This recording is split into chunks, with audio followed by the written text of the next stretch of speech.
6:30. I'd like to welcome everybody to this Water and Sewer Commissioners meeting.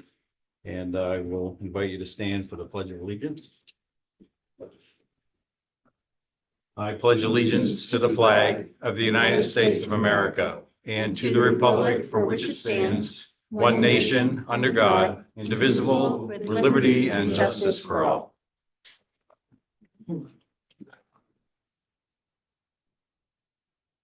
So the first item on our Water Sewer Commissioners meeting agenda is citizens' comments. Does anybody have anything they'd like to comment on regarding the Sewer or Water Commissioners meeting?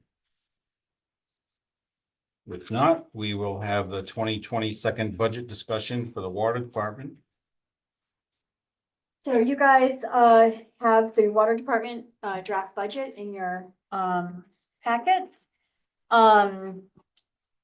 The biggest change for water, and sewer, both departments actually, is the addition of a truck that will be shared, the replacement of a pickup truck that is 10 years old.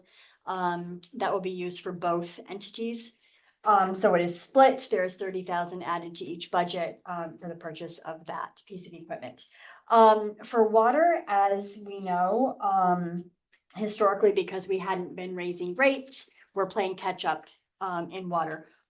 Past 2 years, as we've been trying to make up that difference, we are fully aware we are budgeting deficits, but we're trying to shrink that. We had decided to shrink that over time. This year's budget it does have a substantial rate increase, as I gave to you guys. You'll talk about that more in January, but this year is pretty close to being a neutral budget. There's a slight deficit. We can certainly do away with that if you want to increase the rates a little bit higher. That is up to the board. The only real increase in the water budget, other than the addition of the truck, would be labor and benefit hours. And Jeff is here to answer any questions, obviously, on the water and sewer departments as a whole. Sewer has a few other things going, but we'll talk about that when we get to that item. So up there? No, you're good there. You can if you want. I just want, I just want everybody to be aware, everybody, the users and the board, that in the water and wastewater industries now, it's hard to get qualified people. So the labor rate that you've got to pay to keep good people has gone up significantly. I've seen it just this year, operators going from one town to the next, bouncing around, trying to get better money, more money and better benefits like that.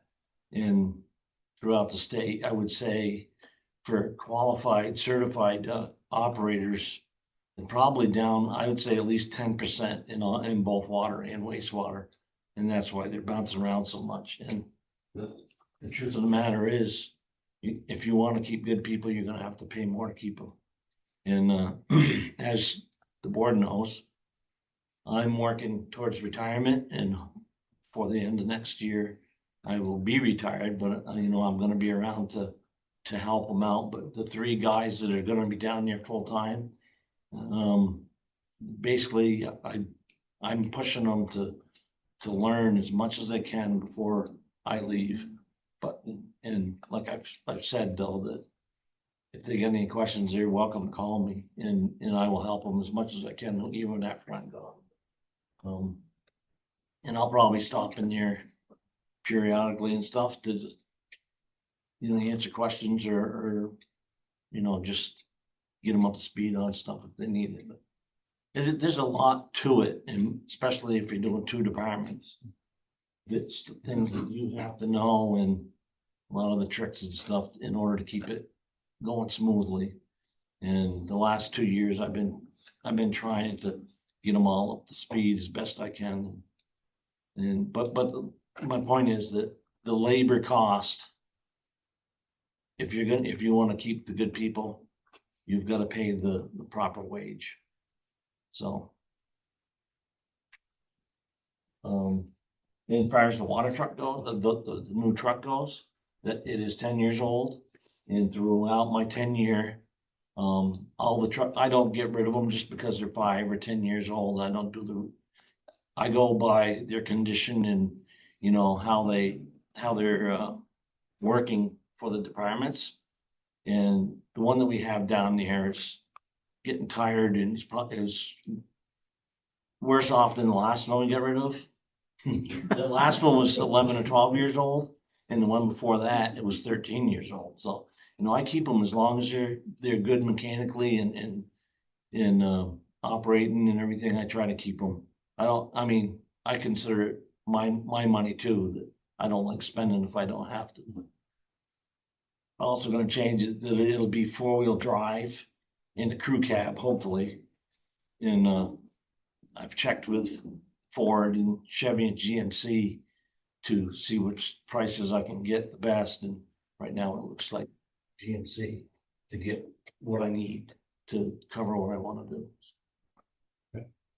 Ariana, any other question? I did. Does this, Jeff and Julie, does this budget reflect any kind of overlap of a head of department? So if Jeff is in fact heading out, have we budgeted a training period or a transition period, or is this budgeted as a single full-time for the year? So this is a single full-time for the year. So what is being anticipated right now for Jeff's departure is sometime late, this is the tentative plan, sometime late summer when the big project is done. Jeff will start to transition out. We are having conversations about whether he stays part-time or stays as a stipend for just the superintendent role. That would be a position of, you know, less than 20 hours. That would be kind of just directing the guys, this is your plan of action for the week. And because you need to have somebody that is in charge. In a couple of years, we have an individual within our department already who will be ready for that position. So right now, we have advertised for that position. It's very hard to find somebody. And we have a really good mix of guys down there. So we are being very cautious about who we bring in. And two, that we have trained right up through from the beginning. So we want to keep them. They're great employees. So the plan for this year is that Jeff will work, you know, through the summer, get us through the main sewer line project that we have, the big project that we have. And then, again, either stay on part-time, limited part-time, just be a stipend. We're going to talk through what that looks like when we get there. But that somebody that the guys can go to, somebody that can direct their week. And that's the plan, until Jeff doesn't want to do that. I feel comfortable. I mean, exactly. Like I've always said, I put a lot into these departments in the last 36 years. And I believe we've improved the services a lot over the years. And I know we've done like 19 water main projects, replacing old mains, adding mains, and generally bringing the whole system up to, you know, to speed. You got to remember that some of it is over 100 years old, and those mains were put in by hand by a bunch of Irishmen that were digging the ditches by hand, and that they rolled the pipes in to the ditch and hammered the lead into the joints and did all that. But you know, a lot of those pipes we've replaced. And back, I don't know, 50 years ago, or probably more than that, the big thing was asbestos cement pipe. Well, that's all catching up to every town in the state with the problems that has been, because it's right now it's old enough. It's been breaking a lot on a lot of them. We're fortunate we get 2 minor sections that we have AC pipe in, but it's not a dead end, so it takes a lot of pressure off the pipe, so it doesn't not so likely to break. And there's some old cast iron that could be replaced too, but it's holding up right now. So we have replaced a lot and done a lot to the springs systems up to speed. And fortunately, way back when I started, we had a couple of old timers that thought ahead. And Dick Peltier was one, and Prentice Hammond was another, you know, that, because Prentice Hammond was the town manager, and he was an Army Corps engineer. So, you know, they thought ahead they initiated all these projects and stuff. And we just kept going. And so we're in a lot better shape than some towns. So now we have you as the old timer who's looking at it. Exactly. So the hope, you know, I mean, that's the plan for 2026. We're hoping that it would work so that Jeff can kind of stay in that capacity until one of our guys is ready to take over. If not, then we will look at other options in the interim. We can hire Simons. There are things that can be done to take that superintendent piece until one of our employees are ready. But we do have an individual who is interested. He would be phenomenal at it. Just needs a little bit more experience. So when they train someone like that, Jeff, is it in-house? That's the only place they get training and experience in that type of a job? There's no outside organization or something You that can do it, but you know, even the trainings in the classroom stuff, it's not the same as hands-on stuff, you know? But we do external training. Right, Yes, oh yeah, yes, we sorry. do. Yeah. I make sure that I tell them if they see any classes they wanna take, they think they can benefit, I make sure they go. And when they're both, when he is certified operator in both, he's passed both tests, which is amazing. He's just waiting for his 2 years. You have to be 2 years. You know, we will also look at things like leadership classes and different trainings with him as well. Yeah, in fact, right now, he's looking at taking the distribution class to get certified in that, because the state has broke it down. Apparently, if they consider that if you're an operator, that you're not qualified to do distribution stuff too. They're gonna make that all separate pretty soon. If you're not certified in distribution, you won't be able to get into it. So, I mean, that may be 5-10 years down the road, but that's where they're going. There's absolutely, in my estimation, no reason to do that, because it's all the same system, you know, it's all part of it. So I remember from quite a ways back, and I don't know how many years it would be, but I think it was Bud Barnes was the guy with the water. And all that knowledge he had and everything was just locked up in his head. And boy, if he wasn't around or didn't pass it along, we would have been in a lot sadder shape at the time. Yeah. But it seems like your organization really is taking it up to a next level professionally and stuff, as far as everything that goes on.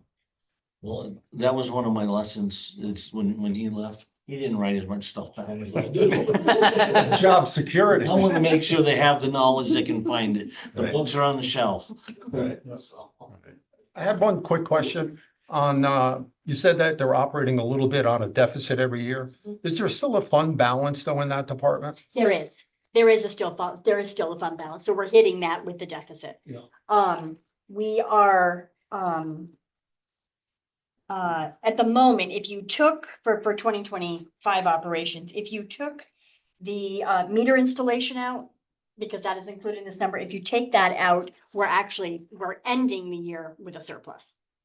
Which is that fund balance? Correct. Which is, We're hitting this fund balance, which I don't have the number off the top of my head. It's 400,000-600,000. It's a healthy number for water. We just we didn't, because we went so many years of the rates not being increased. You don't want to all of a sudden double people's rates. We're trying to, and water is the one that had the bigger hit. So this year, though, if we increase the rates the way that we are this year, by 2027, we'll be good. We'll be neutral. And I will also say, and what actually happens during 2026 will probably be a different story than what's budgeted as far as revenue, because this billing that we just did is the first billing with the new meters. So we're going to see a difference there too. So 2026 will be our first full year seeing what the meters do. Those are going to be as accurate as you can get on reads. And with coming out of meters that are 20 years old, we know meters always read less as they get older. So we know there's going to be there will be an increase in revenue. So rates will end up being adjusted at the end of 2026 to, number one, we want to make sure we're not raising too much money, so we'll find that balance in 2026. those meters, I think, we've already seen benefits from Yeah. a lot. Catching a And lot of one leaks. thing is that because they are a little more accurate and everything, the difference between what we bill and what we pump. I've seen it go, I'm pretty sure we're down below 10%. No, they say you got a tight system if you're only losing 10% of your water, and this is the tightest the system has been, and I'm pretty happy with that, so. And the meters are, when you can go in there and you can see if they're drawing water all night long and how much they're using and everything on every meter, it's really helpful to nail down. I have that app on my phone. Yep. Exactly. Take a look at it and see, house is not flooding tonight, everything's okay. Well, and I'm glad, I don't want people paying for water that's getting wasted, it's for everybody's benefit, so. My only question is on the utilities line, it looks like they're up about 15%. Is that purely electricity or is that electricity and phone or? Utilities is electricity, it is not telephone. No, I think telephone is getting billed there. I've got to look at that actually. Why is telephone? Two down. That says- Yeah, but there's no actual expense. Let me look at that. Just- Tim, there just may be curious. something there. Let me just double check. It's the Yeah. only thing that really had a significant change other Yep. than the labor cost, which Yep. makes sense. Any other questions from the board? No, thank you, Jeff. Yeah, thank you.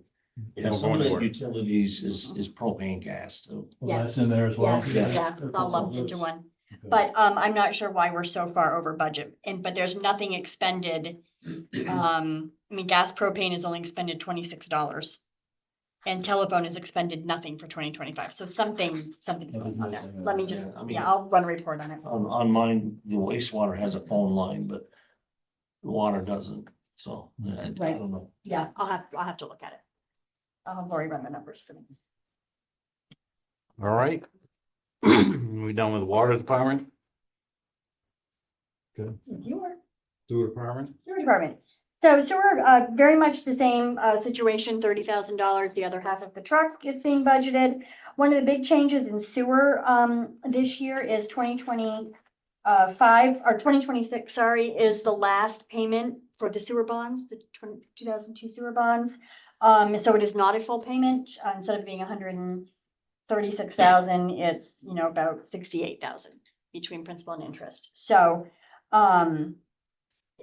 we'll get to have a little bit of a reprieve this year. And so budgeting 30,000 for the truck. Come 2027 will be the first bond payment for the large sewer project that we're doing. So we're kind of in line. Sewer rates we're increasing. I'll be proposing that there's a very slight increase. It's not a huge jump for sewer. Let's take a break on sewer. We're good there. And use it to increase the water rate. So it kind of stabilizes. The user will not see shocking increases overall in their bill, is the plan. And again, we can talk about that more in January when you actually set the rates. But so sewer is actually budgeting a surplus of 31,000. Is the plan. I also didn't want to bring that down to where we're budgeting zero, because next year, 2027, it will go up slightly because you're going to have that first payment for the news. So sewer, I think, should Is flow their along. fund balance about the same? Sewer's fund balance is a little bit less. I'll have those numbers for the next. So the headers on this show, I think should be 2024 actual, 2025 actual, 2024 budget. 26. 26. 25 and 26 Yep. budget, okay. Yep. Yep.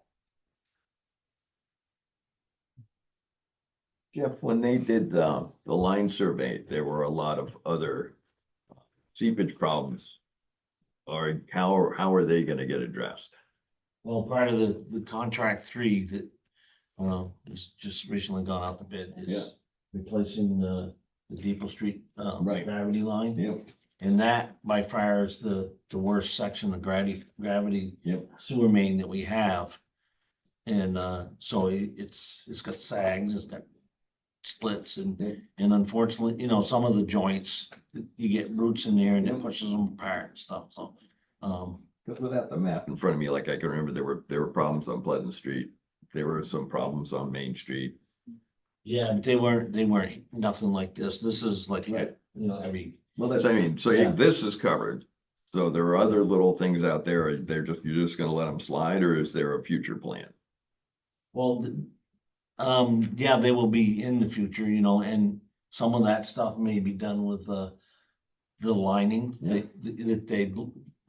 it's like Yep, I know about they the blow it line. in. Yep, And then it goes, and then they inject some stuff into it and it hardens to like concrete. Well, and the other thing to remember, we've talked about in the past, once we have some full reads, remember, we have, Ashley Lucktis helping us, Yeah. with a capital plan yep, for both water and sewer. So we just have to have, 3 full billings with the new meters to see what we're actually generating for revenue. Yep. So that'll be something that probably is gonna come the end of 26, Peter. We'll Yep. take the asset management plans that we have for Yep. water and sewer, and put those into the capital plan once we know our revenue streams. Yeah. Yeah, and the only So that'll other, address your point. Yeah. the other bad section of the gravity feed is over on the turnpike, Yeah. which is in the contract 1 for the. right, the one right by the mill. Horseman, yeah. Yeah, So, I mean, we've been making it work. I mean, we started using a lot of degreaser and keep Yep. all of the grease out of that section of the old force main. Yep. Keep it open as possible, but I can't wait to get it done. Looks like lab equipment and testing are under budget and the budget's reduced this year. That stuff becoming less expensive? They were gonna make us, they were talking about making us do a lot more PFA testing. And then they had some company, she came by every month and tested all of our stuff. And apparently some bigwig decided that we didn't need to do as much of the PFA testing as they thought originally. So a lot of that's been cut back. That saved us probably $7-8 grand. Yeah, I see that. PFAs are pretty expensive tests. So we still are gonna have to do a certain amount. And plus, we're gonna have a new permit at some point here. And they're talking about making us doing testing weekly, which we do our monthly tests. We do, we test a bunch of things monthly and then quarterly, the same test, just redundant test. But now they're talking about maybe making us do it weekly, which is gonna be like $250 per test. So that'll be another $750 a month that we would have to do if they change our permit. That's for PFAs or just for? No, that's just for regular testing, BODs and nitrites and phosphorus and all that stuff that we do. So when they test it right before it goes into the river, that's what they're looking at? No, or- we have to take composite samples down there and we take them on the influent side and on the effluent side. And we have to show, I think it's a 94% removal compared to what comes in. And we've been doing pretty good with that lately. We had trouble for a while, but we got it all adjusted and everything, so it's been really good. The effluent water's been clear as spring water. Those PFAs, are those forever chemicals? Is that what those are? Yeah. Yeah. And I will say that the chemicals, if you get any chemicals like caustics or polymers, they have about doubled in the last year and a half, 2 years. So it's gone up from like $600 for a barrel to $900. Well, it was actually one place it was $1,700, and I did some shopping around. I got it down. It was like $1,000 a barrel for my polymers, and I used more than we used to. We used to only use a barrel a year, and now we use it about every 9 months. We have to replace the barrel, but that just The chemicals line item's down as well, though. well, between our changes in our processes, we managed to get it down. But when we have high flows, our pHs drop, and the water coming into the plant, it may be a 5 and 6 range, but we're not supposed to discharge to the river unless it's at least a 6.5. So we have to dump the caustics in there to get the pH up before it goes to the river. So it varies depending on how much rain we get, is it?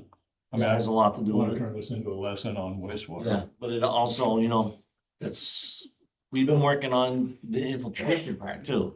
I mean, that's where a lot of it comes in, you get around the manholes or whatever, if the rainwater gets in there too much. And, that's part of it. But, we got some hits on some, low pH discharges last winter, I guess it was. And I said, well, wait a minute, let's test the snow. So we have to discharge 6.5, and the pH of the snow melt was 4.3. So, we're fighting Mother Nature to keep the state happy with our permits.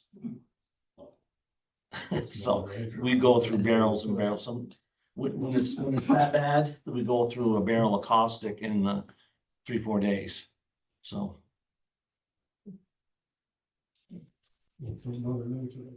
Fight myself.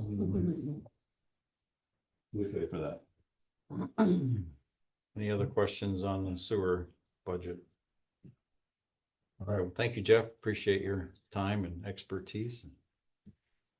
At this point, I will entertain a motion to adjourn this Water Sewer Commissioners meeting. So moved. So Arnie's Second. made the motion, Ariana's a second. Any further discussion? All in favor, say aye. Aye. Opposed, nay. Excellent, thank you. So now we are going into our special select board meeting, and it's special because it's after the Water Sewer Commissioners meeting. And so the first item on our agenda is approval of the minutes from the select board meeting dated December 3rd, 2025. Anybody have, well, let's make a motion. Anybody? Move to approve the minutes from December 3rd. December 3rd, yeah. Second. So Ariana has made the motion. Tim is the second. Any comments, changes? Well, looks good to me. Well, I had one on page 2, line 18. It says the commission is having conversations with landowners and one is selling property to the town for the development of housing. Is that true, or one is thinking about? One is thinking of selling, just Okay. discussions about that. Okay, Yeah. just wanted to clarify that. Yep. Okay. Yes. And then on page 6, line 18, I didn't get a chance to look this up, but Lee asked about the fundraising under library revenue budgeted at $94.86 and actual income of $13,637. I'm just wondering if that, I think it's Misspaced. $94.86. I did see that. did you, I was gonna look it up, I couldn't find it, so I just would double I check. think that was just misinterpreted. Yeah, it wouldn't be $94. From the 86 report, cents. yeah. So 9,486 is probably what I right, said. right. Yeah, I think you said 94.86. Yeah, And it but just got- what I meant Just got was. a decimal- just got a decimal $94.86, point. Yeah. Yeah. I think that's all I had. So if there are no other changes, I will ask for a vote. All in favor of the meeting minutes of December 3rd, 2025 as amended, please say aye. Aye. Opposed, nay. Excellent, thank you. Next on our agenda is citizens' comments. If anyone has anything they'd like to bring to the attention of the board that is not on the agenda, now is your opportunity to do so. Mr. Matt Guinness. Hello, I'm Kirk McGinnis, public comment for minutes regarding the Wyman Falls Road corridor. I, Kirk McGinnis, a budding landowner at 1039 Wyman Falls Road, respectfully request that this written statement be entered verbatim into the official minutes of the December 17th, 2025 Chester Select Board meeting.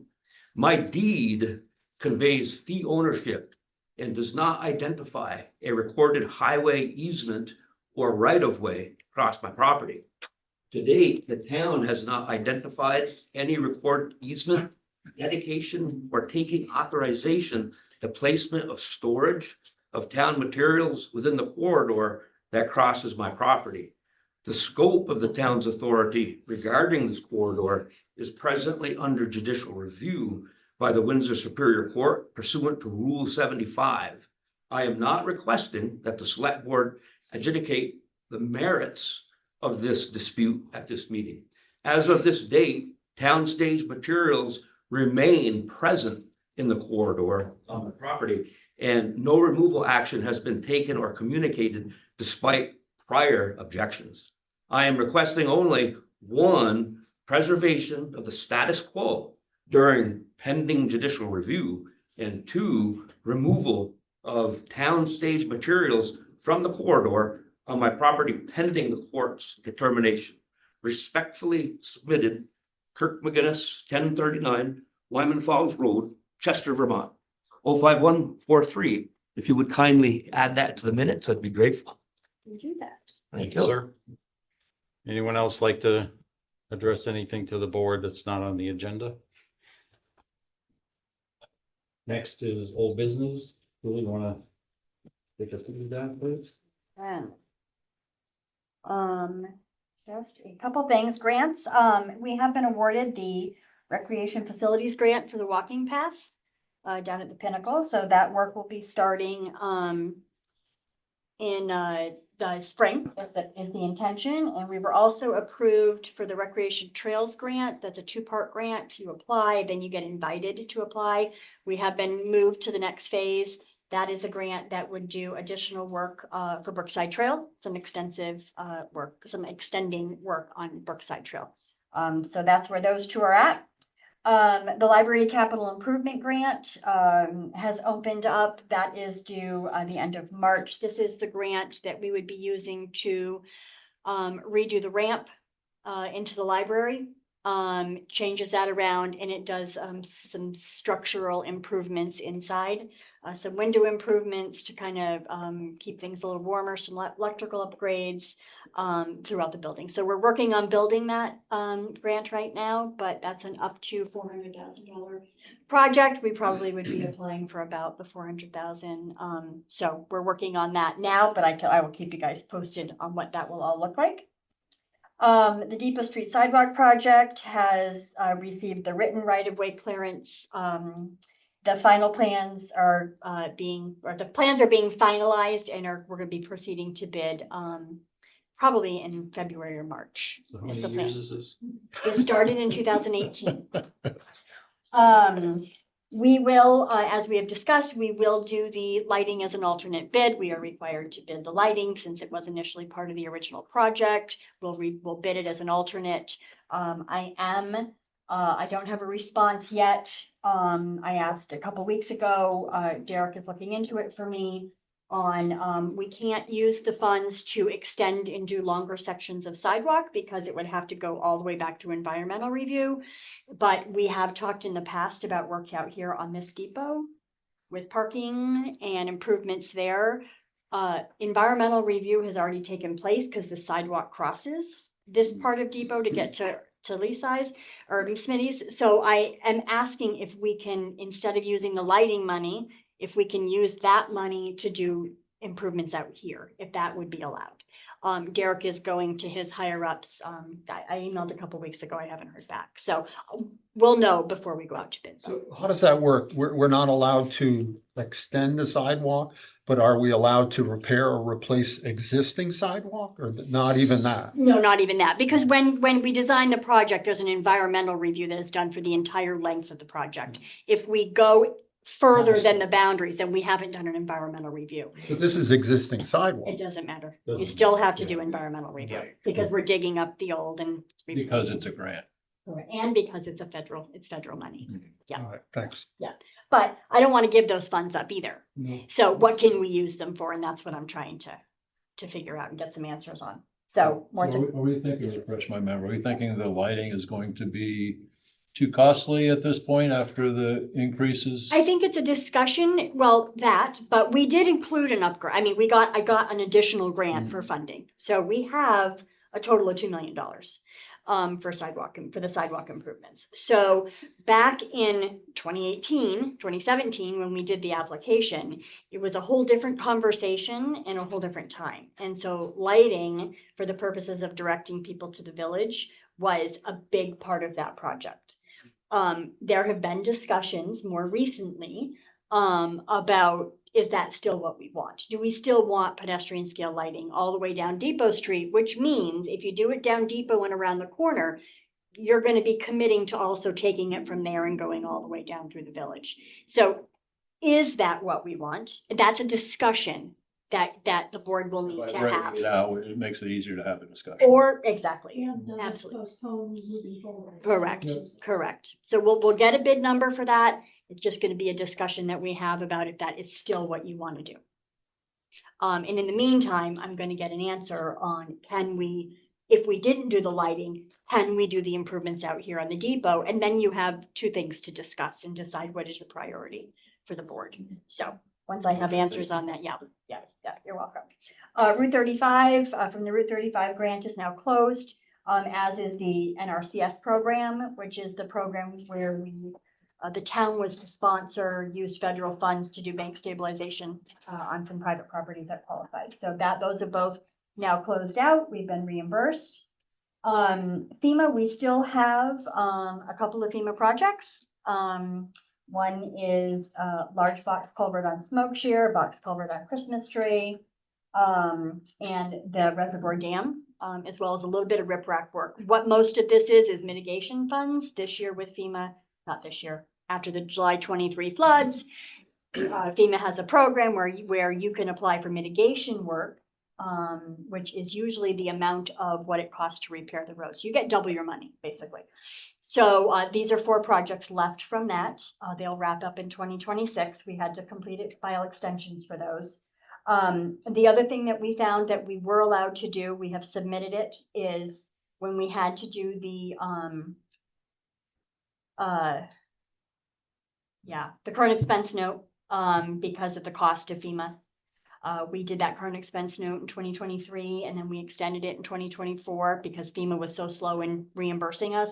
So we are allowed to submit the interest from those loans. So it's about $164,000. So that project has been created, submitted. I'll probably get that sometime in January. So we'll get that money back in to the coffers. And then, of course, there's the CAT-Z.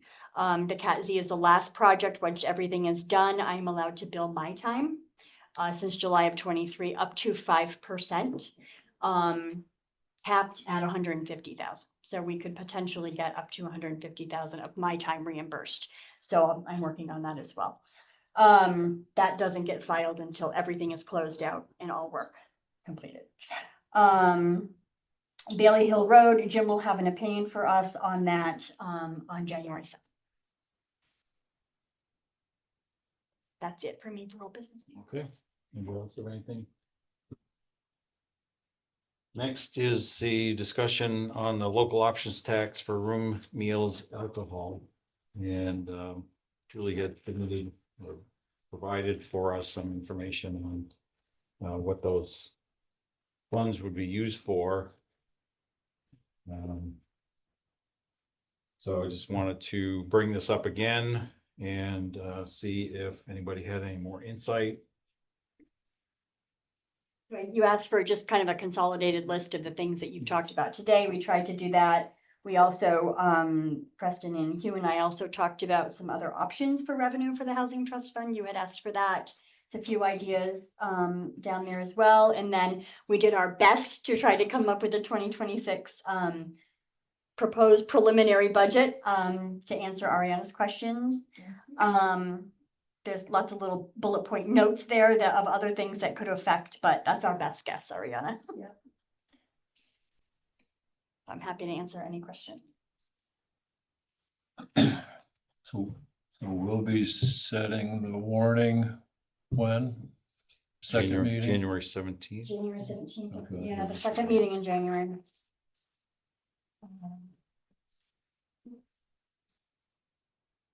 Yeah, January Yes, Ariana, 21st. Go ahead. January 21st. I really don't want to derail this conversation, but you just described to us interest monies on having extended our FEMA credit. And that was money coming into the coffers in January that is not currently assigned to anything. It's reimbursing us for expense that we already have made. Okay, Yeah. thank you. Yeah. I got very excited. I wanted to send it to the housing. Yeah. Yeah, so That'd be Ariana, great. there's no such thing as free money. Or Manly. or unallocated. You crushed it. Fine. Sorry. So I did notice under number 2, under the options for revenue, that estimated 70,000 per year, and before we had been saying or thinking 60,000. 60 Oh, to was it? I'm sorry. Well, we were saying 60 to 70, weren't we? 60 I think, to 80. I think I just took the middle. Okay, so we're I think just I in just the took the middle. middle of the road. We couldn't estimate it completely because we have too few number of housing of, hotel motels Oh. type of situation. They wouldn't They let us, wouldn't give you us the could, they data. wouldn't give us the detail because they said we could figure it out. So the other thing that Ariana asked for and you provided to us is the list of who would be or who we sent letters Oh, to yep. regarding this. Yep. And of the 23 names on this list, have we heard, I know we've heard from a handful of people, We but. had just the group that came yesterday. I haven't heard from anybody else. Okay. And I had intended to go out and try and talk to some folks, but unfortunately I had a family issue and had to go out to Colorado. So I've been pretty much away since our last meeting. But I hope to go try and talk to people in person. Yeah, and I too am hoping to do that. It's just, we've been so busy, I haven't had time to, but I think it would behoove us as a board to get as much input as possible, so I go out to eat, talk to the owners. I mean, we can also send another letter. You know, we can revise it a little bit and send something a little bit new. You know, if we want us to keep doing that. Well, I guess, you know, from my perspective, this is a big decision, and I would like to make sure that everybody is understanding who will be immediately impacted by this, what the implications are, and to hear their concerns or, you know, support or whatever. So from that perspective, I would like to have a little bit more time in order to make some more inquiries from the business owners in town. The other thing that I was looking at was number 6, the economic development loan. And what's the balance of that fund at this point in there? I don't, a little over 4, 200 to 300,000. of the economic development funds, Kirby, do you no, they're mind over signing 400. in on- Cypress monies are a couple 100,000, but about 400. They're a little over 400. Okay. Yeah. I mean, there's a pot of money. We also have the public funds Mhm. that theoretically we could borrow from. We have the Cypress mineral funds that we could use. So I'm thinking that it might be worth us discussing and considering using some of the funds that we already have. Would it be asking too much to get a list of those funds that we have? And their balances? And the balances, Sure. yeah. I know we did that a couple of years ago, but Absolutely. yes, Ariane? In addition to that, I'm just concerned about our timeline. So if that list of funds, I don't know what our steps would be to request, invite someone to talk to us about accessing those funds.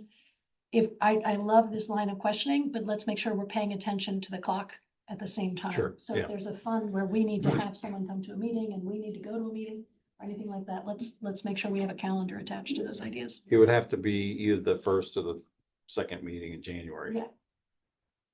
But if it came out of some of those funds, that wouldn't be Those a are our funds. voter thing. That would be a Right. decision here. Right, exactly. And But you in and I know order, the fund in order balances. to make that Yeah. decision, we have to have that decision made by the 7th. Did I see a hand back there? Yeah, I had a follow-up. Could you state your name, David please? Tyler. Thank you. Thanks.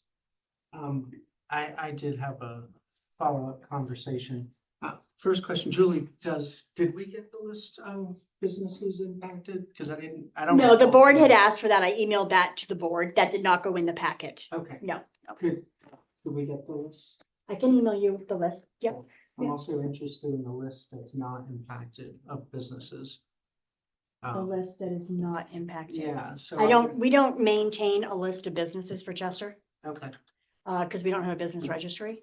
okay. So I'll- that would be cumbersome for me to try to do. Okay, Um, I'll provide you with a list then. oh, if you've got a registry, that would be great. I have close to it. Okay, wonderful. I'd love it. Yeah. because I want to see, I know that the one thing that was said last meeting was, well, the two things that came up in the discussion I had afterwards. One was the concern that if you are going to put the warrant out, don't do it just against, and I don't know if the way this tax works, if it's limited to just lodging and liquor, or if it could be extended to all the businesses. Because the feedback I got was it seemed to be a very targeted small group that would bear the brunt of this tax. So I'm just reiterating that. And then the second thing I heard was, although it seems like a small amount, 1%, because the taxes right now are 9 and change, it bumps it up to a 2-digit over 10%, and it looks a lot bigger. I totally get that this is going to be other people paying, but the third argument was the folks in this housing wouldn't necessarily be using the services and whatnot provided by those paying the tax. So it seemed not equitable. Would you mind explaining that last point? I'm not sure I quite follow you. Yeah, so a company like Jiffy Mart and the dollar store, if folks were here, if we have housing that we're providing eventually years down the road with these funds, those folks, I'd like to make sure that those are not, that we have controls so that we verify that the people who benefit from that housing are the folks who are described, workers at local establishments and not out-of-state owners who need a condo for skiing. Because that happens a lot if you look at what's happened in other Vermont towns. And so the folks wouldn't necessarily be using lodging as much. They're more likely to go to the dollar store. And so again, it's just an argument for the tax to be spread out a little bit wider. Thank you. Ariana, you had a... No. Oh. Anything else that we want to chat about relative to local options tax? So just to summarize, what I think I just heard is we're going to see what the fund balances are from the Cypress Minerals and what's the other fund? Economic Development Fund. Economic Development, which And makes sense, but, and so then in our next meeting, we'll weigh that versus putting the local options tax on the ballot. Yeah, that's my hope, yes. Okay. Yeah. But I just want to make sure that everybody's, like, I've been one of the people who said, let's get this on every agenda, let's talk about it, because I think it's really important, and I think these are good conversations to have as well. Yeah. But to Ariana's point, we soon have her back against the wall on time, so. Sure, yeah. And I think the publicity has been good on this as well. Well, I was going to mention that the other comment that was made was reaching out to To the business. business owners, not just the restaurants or lodging or whatever, but also if Damon sends us a list of everybody we could talk to. Because we don't necessarily have to restrict the local options tax to what's described here. It could be all Could be retail extended to sales. tax. And I don't know that we want to get on that road, but the point is that that is an option for the local options tax. So that, I'm happy to have that discussion, but just where I sit right now, off the top of my head, one of the benefits of keeping it to rooms and meals is it would bring in much of that revenue from out of state, from people who are visiting, versus a full retail 1% tax, which we probably don't even need that much money that it would raise, that would hit everybody in town who shops here. Yeah, no, I agree. I don't, personally, I'm against any tax. So I'm looking for other ways to fund the housing commission without raising I'm a little taxes. surprised to hear you going in that direction, that's why. Well, I'm just laying it out for everybody, not that's what I want to happen. As a matter of fact, I'm adamantly opposed to that happening. But I do want to just make sure that we're all on the same page as far as what the understanding is of what we're doing. So I'm not advocating for the tax at all, but I do want us to explore all the options relative to that so that we have a complete understanding and a way that we can present whatever decision we make to the public, that they will understand and that we are proposing for the good of the community. Julie, would we be able to get, do you think, some state data on what 1% on all retail sales would be in Chester? Yes, Preston grabbed that at one point, so we yes, got that. I can get it. We can get it, yep. Can anyone talk? I'm sorry. Yeah, so Let Mr. the Lindsay chairman is, recognize you. Yeah. yeah, so Mr. Lindsay, if you could state your name and give us your, Yeah, Bill Lindsay, in the package, and I appreciate this a lot, there was a proposal for Chester Housing Commission budget, which I think was very good. We're talking about doing housing. We need to know where the money's going and how much it's gonna cost. I think that was very good. One item of a budget is also the revenue section. And I would like to see something on how the total budget as presented in the packet here was roughly $91,000. And it covers a variety of market study, real estate development consultant, and some other items. I believe regional planning had done some of this potential homework on housing, and I think we should incorporate that. But my other point is the fact that I'd like to see a revenue budget where resources are going to come to pay for these items. What we have in the packet now represents $91,000 of expenditures. That's roughly 2 cents on your tax rate. So anything we can do to defer the 2 cents, make it revenue neutral, or use funds that we've already collected would be a better option. Thank you. thank you, Bill. Yes, sir. And this, I want to be clear about something, I'm Yeah, sorry. go ahead. This is not a budget that's being proposed for the general fund. No, I understand that. Yeah, so I can't budget revenue because we don't know what the revenue streams are. That's Okay. the point of the discussion, so I just want to make sure that that's Yeah, clear. so- You talked about 2 cents, like I just So want to make at sure. this point, the projected revenue from a local options tax was estimated at 70,000. And so if we did something else, rather than just the rooms, meals, alcohol, then it would go up, or if we can find funds elsewhere, as Mr. Lindsay is proposing. Well, There are funds because there's the, Rental fees. yes, SDR. Yes, So we have There's money. additional funds there. Where I thought Bill was going was can we project how this would impact the grand list in tax revenue to the town if and when these new housing units are built? Because I think that's something that's missing from this conversation, is that I see this as an investment in our town. Sure. A very important investment yeah, in our town. absolutely. And there is a return on it somewhere down the road. And I know, Julie, you already pulled rabbits out of a hat for these numbers. But, Not get married to this budget, I'm gonna say that many times here. But I mean, is it reasonable to think that we could project, some average cost per unit or assessment per unit and how that would impact if, say, we did get 50 new units built? What's that going to do for our revenue on the grand list? Yeah, I can talk to the listers and. Yeah, that's a good point, Tim.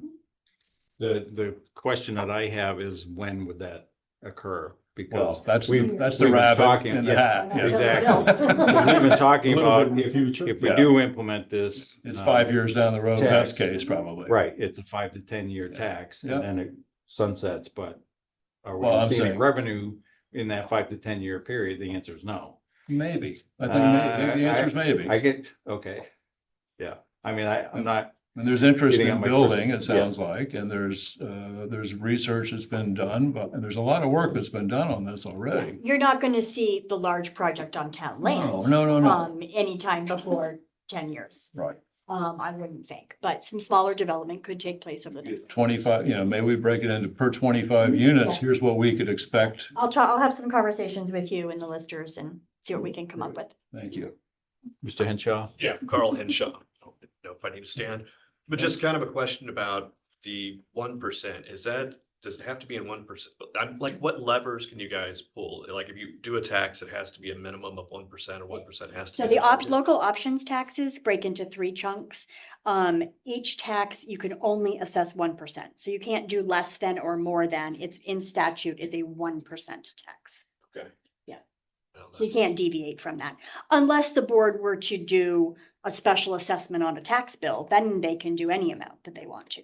Okay. So there's That some would raise flex- far more money than what we would ever need, but yes. And that would There hit are every taxpayer. That would hit every Yeah, taxpayer right. and it's a percentage of assessed value and. You know, if we're looking at like a 90,000 a year budget and there's 3,000 people that live in Chester, I mean, that's $30 a year per person, Mhm. right? But then when you look at 23 business owners where they have their own gross profit margins, which if you take 1% off that, and I know we're not saying we're taking 1%, we're just adding 1% to the bill to what they're paying. So kind of to your point, you're making yourself look less competitive when against your regional counterparts, if suddenly in order to stay here, we're paying 10% versus over here, it feels like 9. It feels like our hands are a little bit tied with that 1%. But and then on top of that, you think about, okay, we're trying to solve this housing crisis, but when you look at the houses within Chester, 30% of them are second homeowners to begin with. You have how many short-term rentals? What was this? 60? Roughly 60. 60 right now, and that's, if there's 300 houses, 60 of them are being used for STR, so a lot of them are just sitting vacant for a lot of the year. So I don't know, I totally understand the need for new housing, that's imperative. If all the houses that were available in Chester were lived in by people in Chester, that's huge excess capacity. I'm just kind of doing a little brain vomit as I'm thinking through this, but I was just really curious about the 1% and what other levers could be, pulled in conjunction to support more housing, but also support housing for people who are going to live here and not just be gobbled up by second homeowners. And you bring up a very good point that I was gonna bring up, and that's the empty housing. Yeah. There's a lot of houses in Chester that are empty. All And it's across not, Vermont. and it's not just people who are second homeowners, though it's only occupied a few weeks a year. But these are houses that have been sitting empty for a couple of years because somebody died or something happened. And so is there any way that we as a town can encourage people to either sell at a reasonable price that people can afford or help people find, rent them or whatever? And that's a question for the board, I guess. And I'm not sure whether we have the ability to move anybody in that direction, but as you said, there's a lot of second homes, and there's also a lot of homes that aren't second homes. They're just sitting there vacant. I mean, I drive down my road and I drive past 3 of them. Yeah. So it just seems like we don't necessarily have a housing crisis. We have a housing crisis where somebody can afford to buy it because of COVID and all the prices going way up. So how do we help with that issue? And I'm not expecting an answer, but that was going to be my next question to the board is there a way that we as a town can encourage people to sell empty houses or somehow either donate them to the town, or is there a way that we can help out with that? Mr. Perla, state your name, please. Phil Perla, Thank you. is it possible to take those empty houses by eminent domain? I don't know. I don't want to get down that rabbit hole at this point, but I mean, Could be. That's a question for Jim. Well, the only condemnation that you can do in Vermont is condemnation by order of the governor. Really? Yeah, we've had a couple of them where we have done health orders where we tried to do condemnation and it's only an act of the I'm governor thinking that can do that. condemnation for, You mean like tax sales? for public projects. eminent domain. I don't know that we would have anything that would qualify, Yeah. but Because this would be a public project. I mean, it may be a stretch. Mhm. And I really, and I have no idea how eminent domain works in Vermont. Mhm. Well, Typically, eminent domain is like for a road. Mhm. Mhm. But I don't creation know of a that it can housing, do it for creation of a that. housing, I'm just yeah, throwing it out. no, absolutely. I can certainly ask. I can ask the the question. last thing I want is for Chester to be viewed as a town where we just take people's stuff Yeah, that doesn't make any sense. But you can spin it, Lee. Yeah, no, I understand that, and these are all ideas that could be discussed. I'm just trying to figure out, is there a way that we can encourage people with a carrot instead of a stick? You know, I'm not sure. Damon? Yeah, Jamie Tyler, since we're stating I want to make it clear that I don't support either of these taxes. I certainly don't want to target the small handful of businesses we have with the 1%, nor do I necessarily want to spread it across all of them. So I'm with you, except I'm a little bit more narrow. I think the way we solve for this crisis, and it's not just Vermont, it's everywhere. I think we just really need to be careful. And again, I would not want you guys to rush to put a warrant out that hurts any of our local businesses. And I get that it's people coming in from out of state. It feels a little rushed. I also don't want to support, I don't like it when government moves forward because it's almost like government wants to fill its own vacuum sometimes, right? And unless we're actually solving a problem that helps the local community and we can prove that, until we do that work, I don't think I'm as interested in it, especially when it seems as though it has the potential to cause harm. And that's the purpose of the market study. And just to the eminent domain, wicked against that. And especially if it's somebody who's paying their taxes and maintaining their property. Right. If they're not maintaining their property and not paying their taxes, take it. One of the things that, and I'll let you guys talk in a minute. One of the things I've been thinking about is there are a lot of empty houses. And so how do we encourage those houses to move? And the housing crunch basically occurred during COVID, when a whole bunch of people wanted to move in this direction, and so they bought up whatever, and the stock was limited and the prices went way up. And now we're seeing more and more for sale signs that are there for more than 10 minutes. And prices are starting to come down. Are they going to come down enough to make them affordable for most people? Probably not anytime soon, but eventually. But we can't wait for that to happen or hope that happens. So we have to do something. And I'm not sure what that is at this point. But anyway, that was my 2 cents. Anybody else want to chime in? This is Carl. I just do want to clarify, I'm okay paying taxes, but I just wanted to make sure we had, a correct evaluation of all levers. Sure, yeah. Damon? I do think that there's larger macro things that are affecting this, right?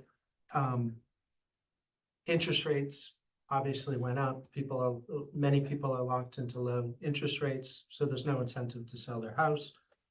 Sometimes even if they have to. We know how fiat currency works and that our government's about to print a bunch of money, which causes inflation, which causes any capital asset such as a house, such as stock, such as gold to go up. So there's some drivers outside of Chester and Vermont that are causing these things. So there is a crisis. There are some things we can do about it. And I'm just interested in making sure we do those without hurting local business. Yeah, and my goal as chair of the select board, sitting behind this table, is to make sure that I am representing the community and helping out the community as much as I can. I don't really, honestly, I don't really care what happens in Washington because it doesn't affect us as much as we think it does. But what decision I make, what the 5 of us make, is going to impact a bunch of people that know where I live. And so I want to make sure that I'm doing the right thing by them. And it may be uncomfortable, and it may be something that we have to really have some hard discussions. But on the other hand, I think they're important discussions to have. Yes, Ann Henshaw, you have your hand up?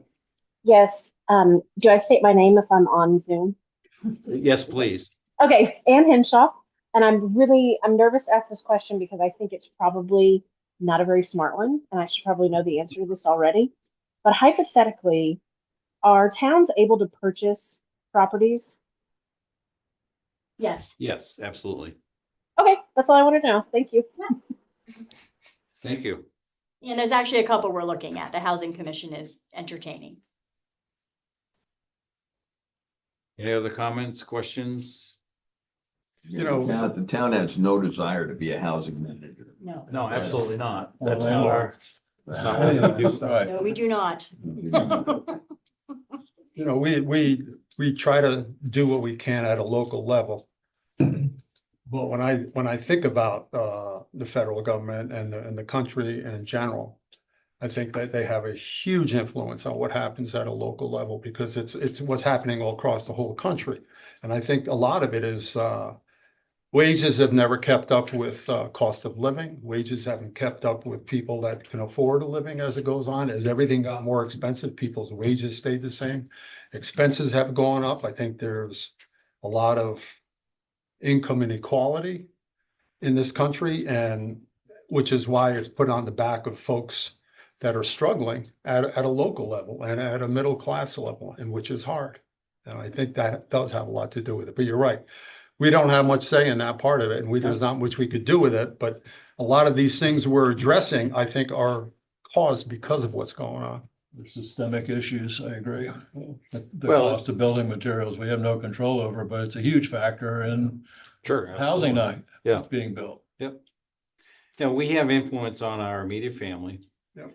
In our communities, in our neighborhoods, in our state. And as we get further out, the less influence we have. So, I'd like to focus on us, you guys, and the folks in this room and everybody in the community, because that's really what we're called to do. We've been voted into this to make difficult decisions, so. And I appreciate this discussion. I think this has been a very helpful discussion Absolutely. all the way around, so. Thank Glad you. we're having it. Anne Hunter put her hand back. Oh, Ann, go ahead. I'm sorry, Ann Henshaw again. I just want to clarify. I'm not at all suggesting that Chester should we should become a landlord of such. I'm just was thinking if the plan is to build at some point, in my mind, it just made sense. Why build if there's already, if there's already locations to invest in and avoid that breaking ground step. But that again, that could be a very naive way of looking at it. So I apologize if I gave the impression that I thought we should be a rental agency. Nope, you're good. Thank you. Okay, next is the Economic Development Committee interviews. So we have several people who would like to throw their hat into the ring relative to the Economic Development Committee. So we have a copy of the CEDC bylaws and job description and letters of interest from several candidates. And so there are possibility of anywhere from 5 to 9 members. And so we're looking at 7, I think. And so there would be 3 3-year terms, 2 2-year terms, 2 1-year terms. And then as positions renew, they'd be appointed to 3-year terms. So I have to find my list.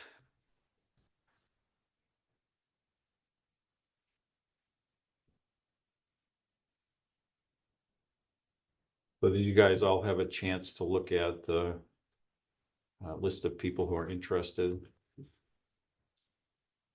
So, yeah, I just want to clarify again. So the commission would be up to 9 members, but some of those are, Julie, you would be one, right? It calls out your town manager, the town manager has a position, your Right. town planner has a Right. position, and a representative from Springfield Regional Development Corporation has a position. What I have suggested, it's what we did for the Housing Commission, is you did a total of 7 members. 3 of them, so basically, if you stayed with 7, you would be appointing 4. Okay, that's what I wanted to be sure. 9 gets difficult. Mhm. But you Just- have just to get the that many ability to people appoint in 9. one place at one time. Correct. And we have issues with 7 on the Housing Commission at times, so. Yeah. So we're looking to appoint 4 members. Correct. That's my recommendation to you. The board can. So we have letters of interest from 5 people, Phil Perla, Julian Satovia, Brian Santiago, Carl Henshaw, and Damon Tyler. And so at this point, we will be interviewing people for these positions, and I'm going to recommend that we have our discussion in executive session following the end of the meeting. So at this point, I'm just going to take you in order of how they appeared in my pile of papers electronically. So Phil, if you want to, you're first. So I'm going to, the list that I read, that's how we're going to go. So Phil, if you want to come on up, or you can stand up, however you want to do, just introduce yourself and your interest. My name is Phil Perla. We've lived in Chester full-time now for about 12 years. We've owned our property for 17 or so years. I've been on the Development Review Board for 8 years. Probably pretty About close, that. yeah. My background is accounting and law. And in my corporate life, I represented large corporations who were building factories and negotiating with communities to acquire property and help finance them. So I think I have some understanding about what businesses are looking for to relocate, to create new facilities. I have certainly experience with the town of Chester bylaws.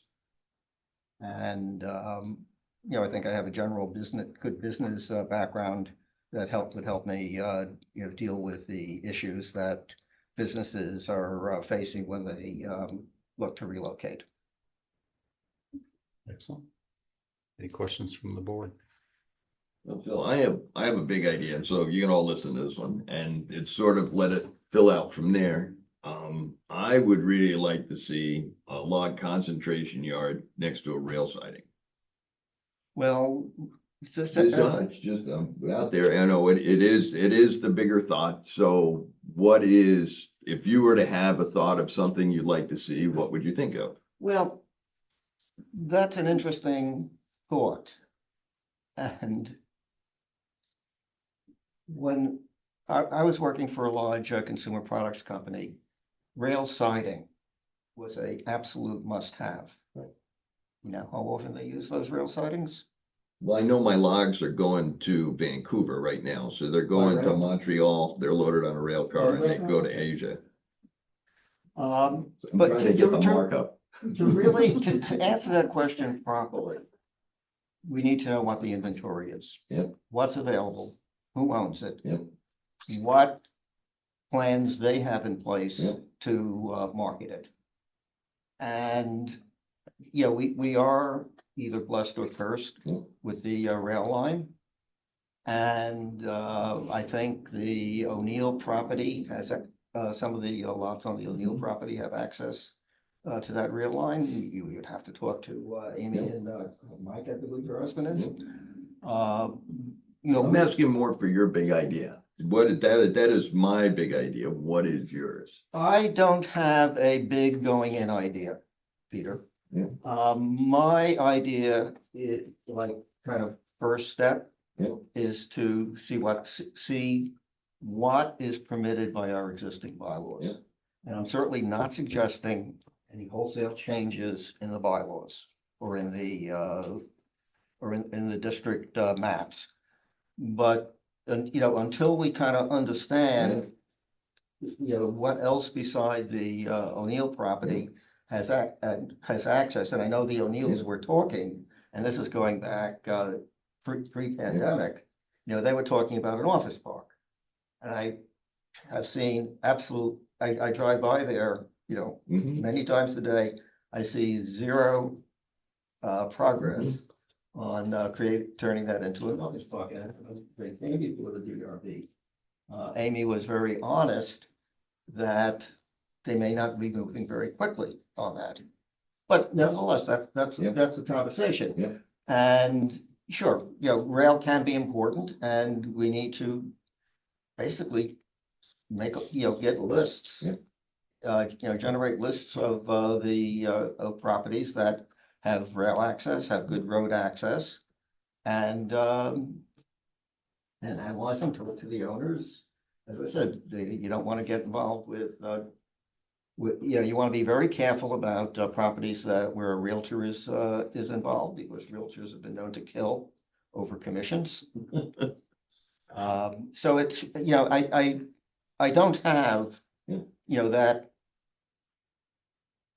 silver bullet that I'm looking for. Yeah. I'm really trying to take a more holistic approach to the properties that would be available for our development. Excellent. Anybody else? Just a question. I'm not a business development person, but I do have a background in sales and marketing, and it seems like two sources of new business here. One would be to attract businesses from elsewhere to relocate or to set up shop here. And another would be to encourage local entrepreneurs, encourage and maybe support. Looking at your resume, I see a lot of different things on here. Do you have any experience in either of those areas? As I said, Lee, when I was working for Cheeseboro Ponds, as a lawyer, I was involved on teams that were developing new factory locations. Okay. Yeah, so I have it. First of all, if I can backtrack, Sure. this is really a marketing sales activity. Mm-hmm. But before we can market and sell, we need to know what we're selling. We need to know what we have, and that's why I was saying to Peter, we need to have an understanding of how our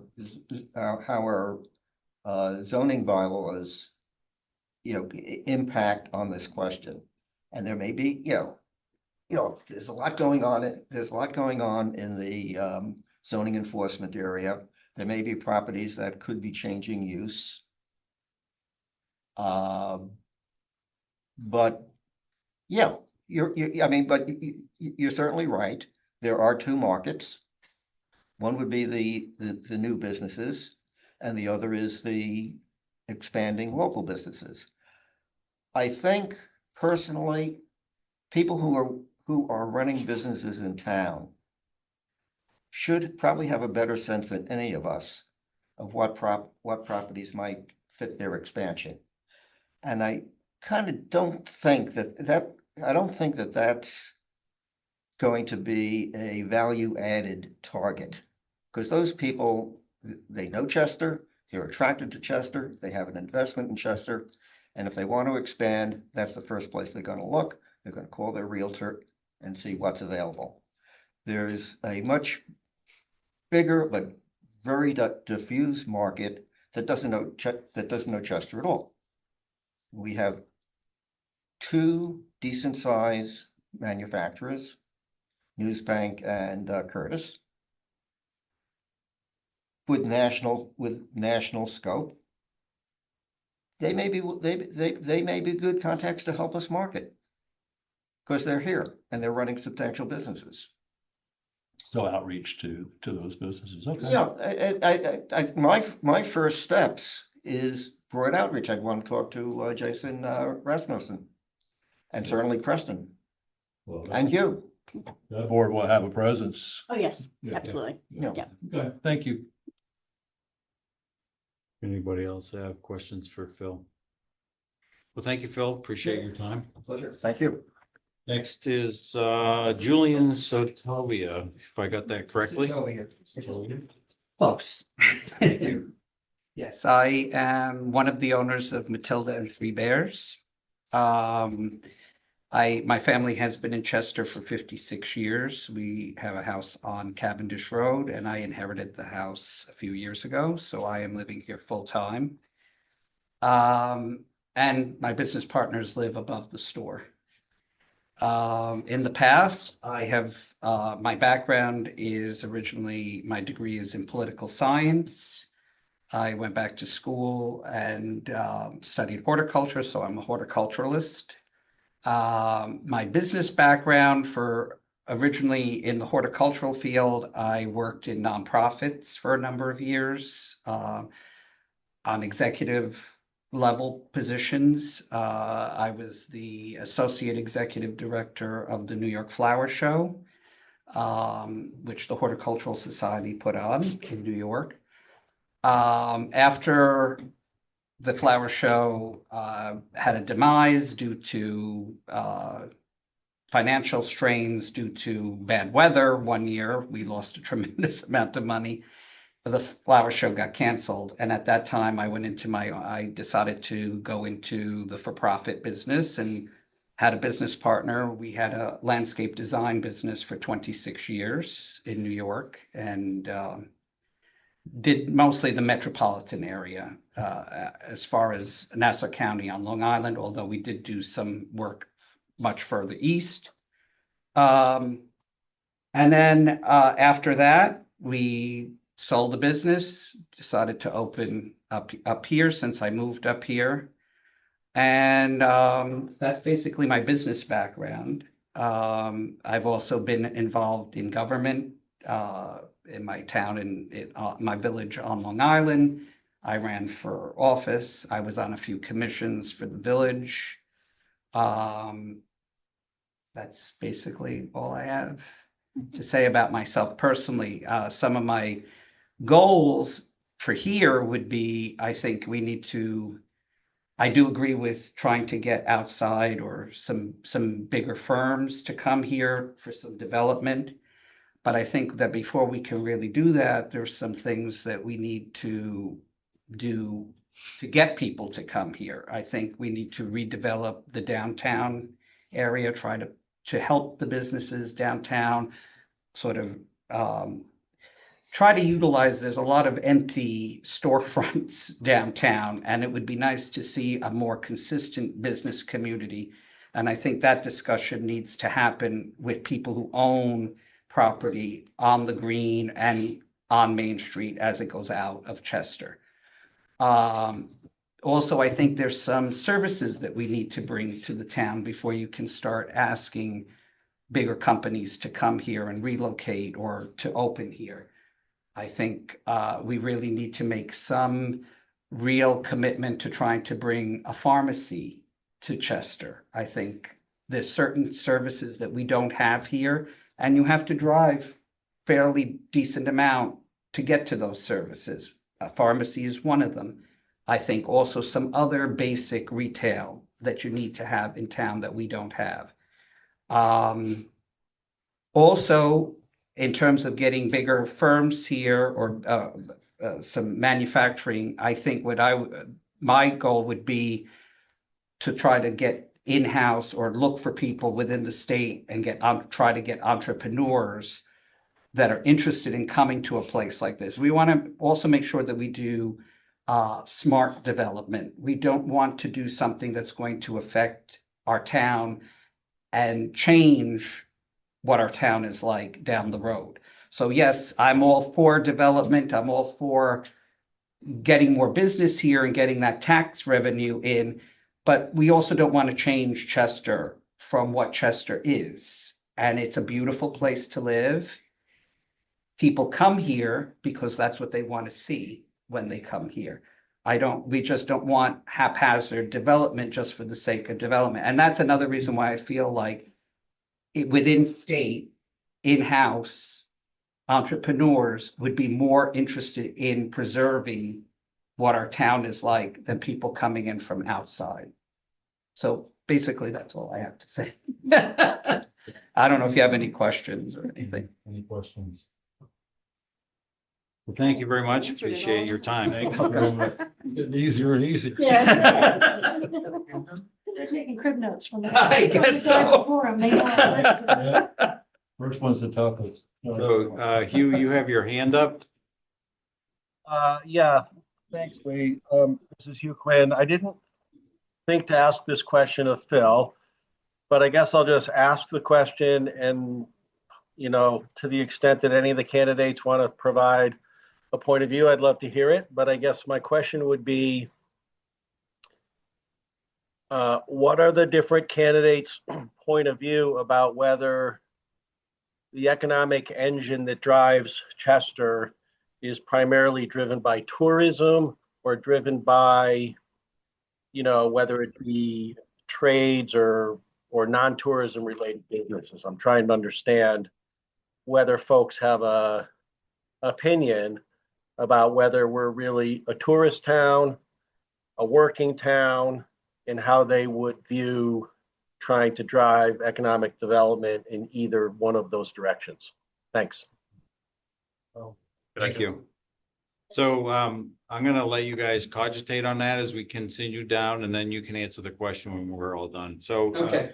Brian, I see you online. If you want to introduce yourself and tell us a little bit about yourself. Hi, everyone. I'm Brian Santiago. I lived in Chester for a couple of years, so I'm coming into this with an outside perspective. I've been interested in business. I've been an entrepreneur since I was 19. I started my own production company. And I also worked in hospitality for 16 years.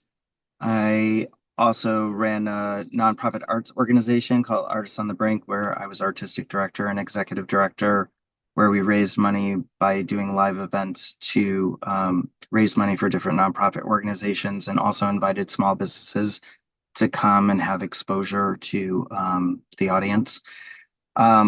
I am also working on a film project that I already shot in Grafton, the short film project, but the larger feature project would also highlight part of the film's mission is to highlight the artisans in Vermont.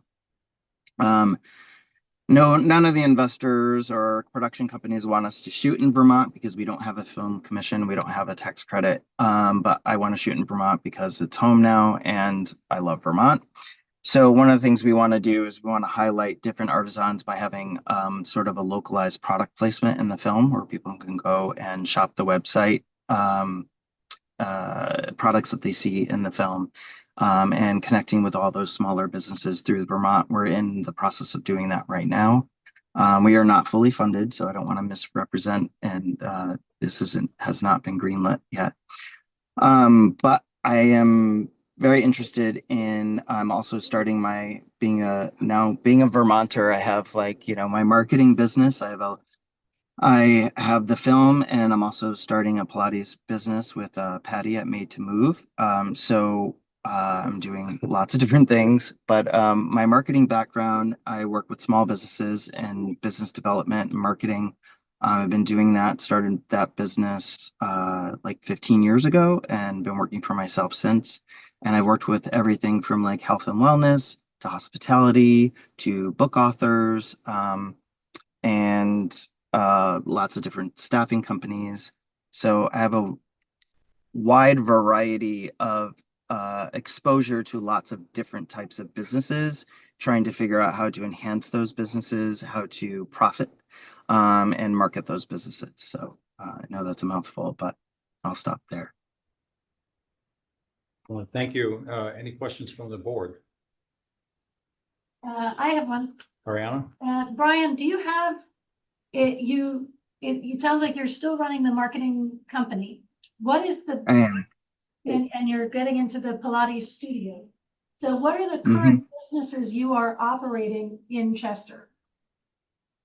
I work from home. My marketing business is from home and then I work with Patty at the Made to Move studio right in town. Great. I've also worked with Chester Hardware and Mercantile. They got a grant to work with me about a year and a half ago. Or 2 years ago now. Yeah. Great, thank you. Thank you. Anyone else? So can I just offer my idea for Chester is mostly on marketing and having sorry. Go ahead. Can I expand upon that briefly? Yes, please. Okay. So my idea is to have I think Chester is for tourists and locals. I don't find it to be a super touristy town. People passing through to Ludlow, I want them to stop and spend half day. In Chester, it would be great if there was an interactive map, because you're finding the gems in Chester. It's not, it's a lot of it's right there in downtown, but there's also, other businesses that are tucked away like Tabalia and the Pilates studio. There's new businesses coming up. I know about a few people who are trying to develop new businesses now, and I just think it'd be great as an easy way for people to know where everything is, to have a very simple interactive map of the town and where the businesses are, what the business is, who owns it, and what they're selling, or the services that they offer. So that's one idea that I have. It's kind of a I Love Brattleboro campaign and marketing the town. Obviously, you need somewhat of a budget for it, but working in digital media for 15 years, you can go a long way with it, especially I've worked with other businesses. I'm on the board of Valley Village, which is the housing, senior housing community in Townsend. And I've done marketing campaigns for them, and they've spent, $50-$100 a month, and they've gotten a lot of traction. So it doesn't have to be a huge budget to market the town. Excellent. Thank you. Thank you. Next, Carl, you're up. Oh, perfect. Hi, everyone. Carl Henshaw. Background, undergrad in engineering routes business, management information systems, and mechanical engineering. Then I got an MBA with concentration in Block 5. I had been in supply chain sourcing. I started off in business intelligence, then supply chain sourcing. And one of the biggest things whenever you go out a large sourcing event is you have to understand your stakeholders. You have to understand the criteria that's important to them. So when you're thinking about a town, I mean, you have to know, let's see, where do we compete? How do we compete? And then when do we compete as well? So, I mean, you look at Chester and you have to look at the DNA of Chester. We're not Springfield. And if you look at the Historical Society, you can see comments that were made, post World War II, where Chester had an identity crisis. They wanted to know if they were going to be a manufacturing town. Springfield had manufacturing. They thought that was the way that they wanted to go. They didn't gravitate towards that direction. I think I'm a big fan of the idea of a rising tide lifts all ships. How do you integrate with other, not just Chester, but other towns like Springfield, like Brattleboro, like Fellows Falls and Ludlow, and connect people? If you looked at the write-up that Preston did about connecting, getting an Amtrak car up to the Chester station, that could be huge. I know that we don't just want to be a tourism town, but the fact is success begets success. If we can get all the businesses in our town hitting on all cylinders, that's going to attract more businesses. That's going to attract more jobs. The way you do that is by increasing traffic through Chester. When you look at the vast trails, we have the second largest snowmobile club in Vermont, 64 miles of groomed trail, but it doesn't connect. You can't get from Pinnacle to Copley Field by just driving over there on it. There's no connectivity between there. You listen to Brian. Brian's brilliant at marketing. He can put together websites. There's a lot of brilliant people in this community, but how do you increase engagement? You guys talked to 23 people that have businesses that were going to be impacted by a 1% increase in their tax. You heard from 6. That's low-lying fruit. So, for my background, I feel like working on addressing those basic steps of like increasing connectivity, wrapping our arms around what it is we do well, and trying to figure out what levers we can pull to do them better. And I think a lot of it starts with like, what is our vision, right? Like if you listen to like certain doctors, they'll have a vision for themselves where they say, okay, when I'm 95, I want to be able to walk up 3 flights of stairs carrying 2 bags of groceries. How do you get there, right? You're like, well, I want to be healthier. So you have a strategy behind, well, I want to increase my physical well-being, my mental well-being, my emotional well-being. But the strategy has goals attached to it. So physical, you might want to lose weight, but what are your, weights? You're not just going to say one day I'm going to be 10 pounds lighter. You have to have lead measures associated with it. So you have to track your calories, you have to track your steps. Everything that we start with has to begin with, what is our vision? How do we hang our strategy off that vision? And then what goals are associated with that strategy? establish baseline metrics, and then assign goals that feed into that. And then you look across the footprint and you try to figure out which goals you're going to go after first. You don't want to start with 20. You want to narrow it down to 1 or 2 and attack those each year. So maybe it is a comprehensive strategy around getting all of our beds and breakfasts on the same, where we increase the reviews, right? We make sure that we're auditing them, and that they have the best reviews for the best price, so that if we are paying 1% more, there's value in it. Maybe we have a website that does take an inventory. When I heard that we don't have a business registry, that's engagement, right? Like if we know who to talk to, we can solicit their feedback. So I love the idea of us having a 7-person economic development committee, but I want it to be big. I want us to have more webs into the community to solicit those ideas, because I think we're all smarter than just any one of us. Any questions? Ariane? Carl, I apologize, probably sitting right in front of me. What is your current business engagement in Chester? Oh, I just spend money building my house. So I would say I'm a local business supporter. Okay, I'll take it. Great, thank you. Excellent. Thank you.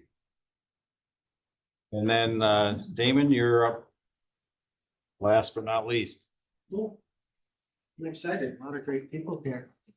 Learned a lot. So started off as a latchkey poor kid. And I think that's important because I really appreciate everything that I've been blessed with. I think it's exciting to be here in Chester. There's certain groups that I have an affinity for. I'm pretty passionate about farmers and farming and conservation and keeping Vermont the way it is. Pretty passionate about artisans and the arts. I'm a little bit of a dichotomy. Always been interested in entrepreneurial endeavors. I consume hours and hours of podcasts about business.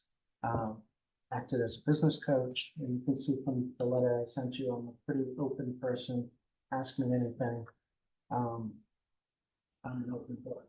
So personally, I'm really interested in Chester and what we can do. I'm pretty excited. My business background, it's always I'm always between strategy and making things happen. Somewhat of an orchestrator, most often in technology. So I've always had high-tech jobs, normally managing engineering in a variety of different areas, ranging from manufacturing to healthcare, whatever. Right now it's energy, right? But it's always been something soft. But in my personal life, I've been working and owning businesses while also having a job. So real estate, pretty experienced having my real estate license in several states, my insurance license, owning multifamily properties in several states. As far as small business, started a small business doing wedding filmography and marketing. Grew that to almost $1 million, 2 partners. Really enjoyed doing it. Acted as a business coach for a number of different businesses. Pretty passionate. Ideas for Chester, I think, one, I do think it's important to have the macro understanding, right? Because there's things, like you said, we go up with the tide or down with the tide. And there's things that impact us that we cannot directly control, but we need to be aware of them. One of them is going to be AI. Nobody's ready for AI, right? Another one is demographics. Nobody's been ready for the baby boomers, right? So certain things that impact small communities and big cities, you got to be ready for. AI is going to change a lot of things, just like COVID changed things.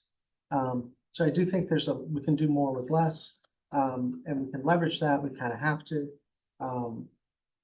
I think, if you did a SWOT or, where are the strengths and weaknesses of Chester, Chester has a lot of what a quintessential Vermont town has. And so we want to emphasize that and maximize that. We have a lot of out-of-state owners, so we want to figure out what does that mean.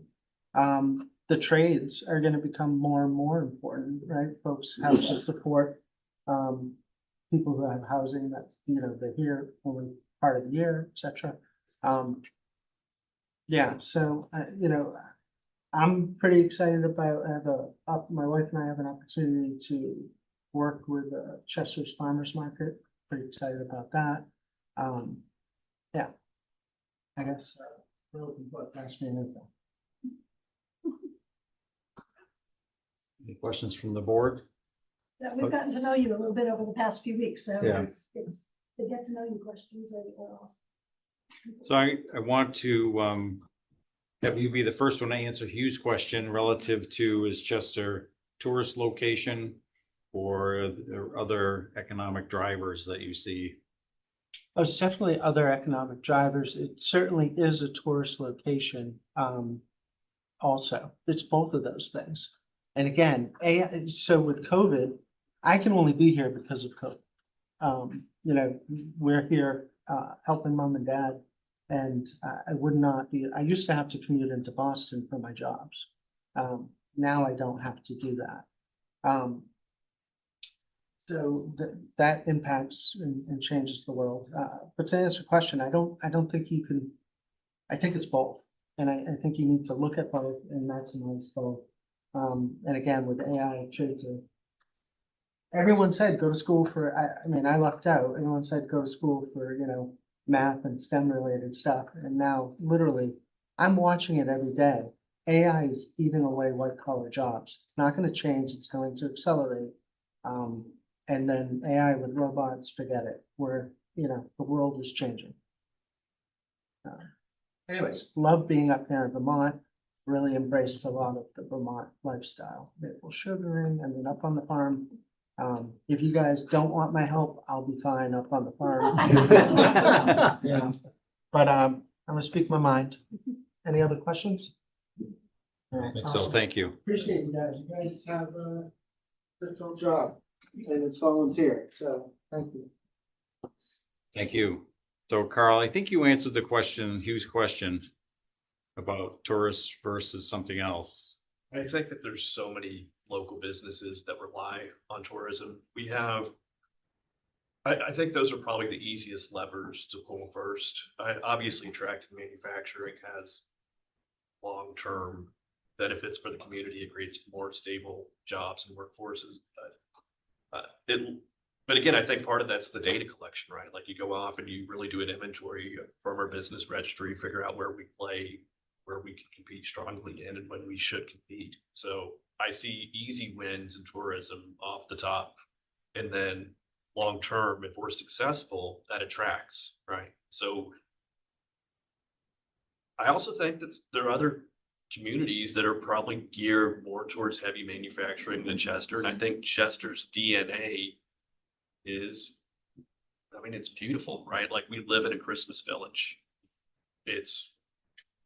I think it's probably one of the easiest levers we can start pulling, a whole 4-season calendar.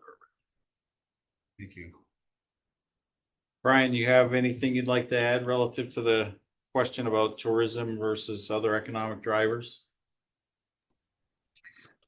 Well, I agree with Carl. I think that we need to focus on the businesses that we have. I don't think that we have the housing to support bringing in some big businesses to the area. I think that Springfield might be better suited for a larger manufacturing business. I think that we have to go with what we have and build on that, and then that will expand things and grow the town.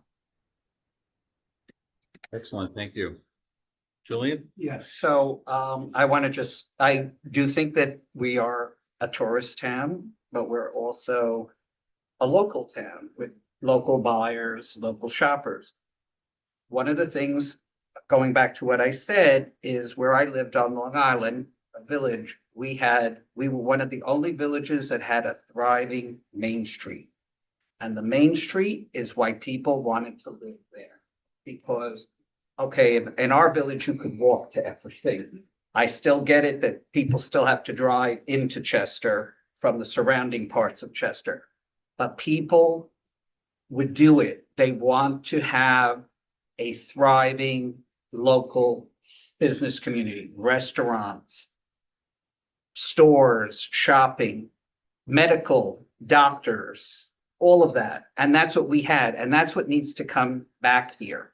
And then, yes, the other development, possibly some or larger scale development. But I do agree with Carl that I don't know how situated Chester is for that. The housing is an important thing. And I think another point that a few other people brought up, which I totally agree with too, is that if you're doing this, even though it's Chester, we need to look at this as a regional thing. This isn't just about one town. One town can't do this all on its own. This has to be something that we work with Springfield, with Rockingham, with Bellows Falls, Ludlow, and it needs to be a cohesive plan of what this region wants to look like and how we are all going to benefit from it and develop. It doesn't mean one wins and one loses if it's done properly, and everybody can win. Thank you. Bill? Tourism is certainly important in Chester, but I don't view Chester as a tourism town. Building trades is important, but I don't think Chester has a commercial identity to really answer Hugh's question. We do not have zoning for heavy industry. We have zoning for light industry, and that is the target that I would be looking at. I remember years ago, I think it was Jason Savage. He was looking at, he wanted to do, was thinking of drone manufacturing on one of the streets off the Green. That kind of light manufacturing, I think, is ideal, and that's the target. I think this issue is partially related to housing, but the employee market for any business that relocates to Chester is not Chester residents, and it's just as simple as that. If you look at a 15 or 20 mile radius around here from Chester, you're talking about Bellows Falls, Ludlow, Springfield, and even into New Hampshire. So there's a large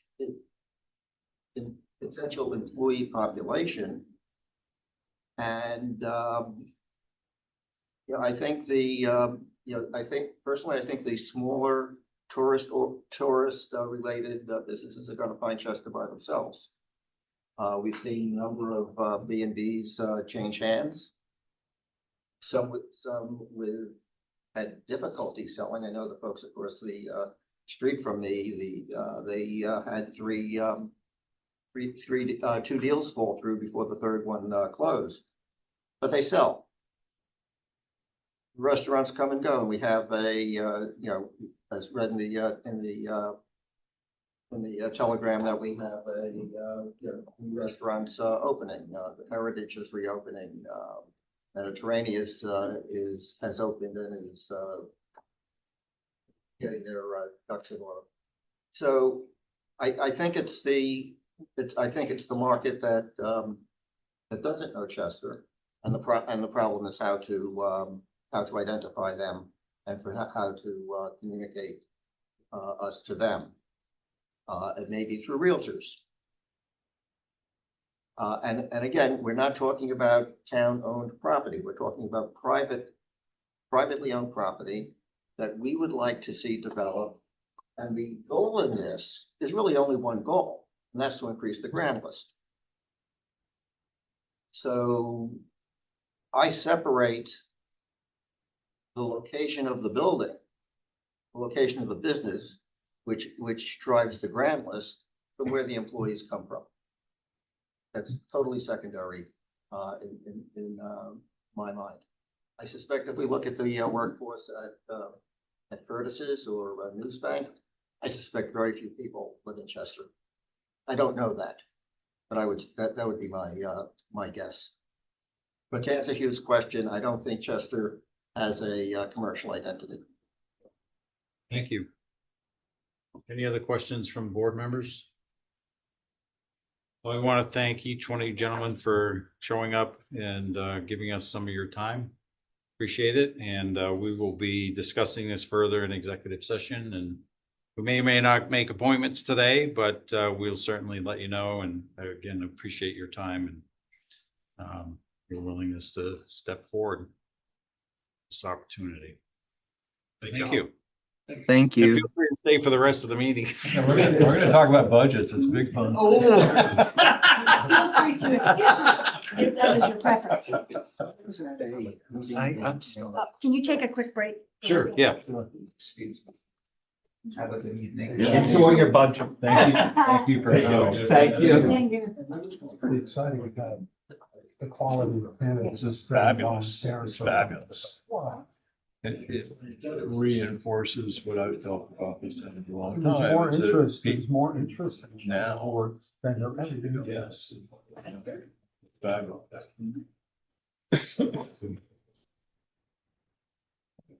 Fabulous. You look. Well, it's not how you look. No, it's It's not not how you feel, it's how you look. So if I were to dial 911 now. It's gonna pop up on our screen. It's department and the fire department and the.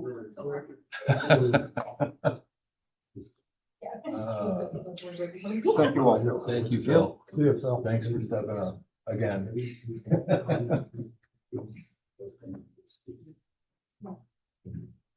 Yes, I absolutely can. It looks great. Yes, thank you, Bill. Thank you, Bill. Thank you, thank you. Oh, good. You've got us. We'll get used to this. Hopefully I'll have the rate.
This next one, we're just gonna.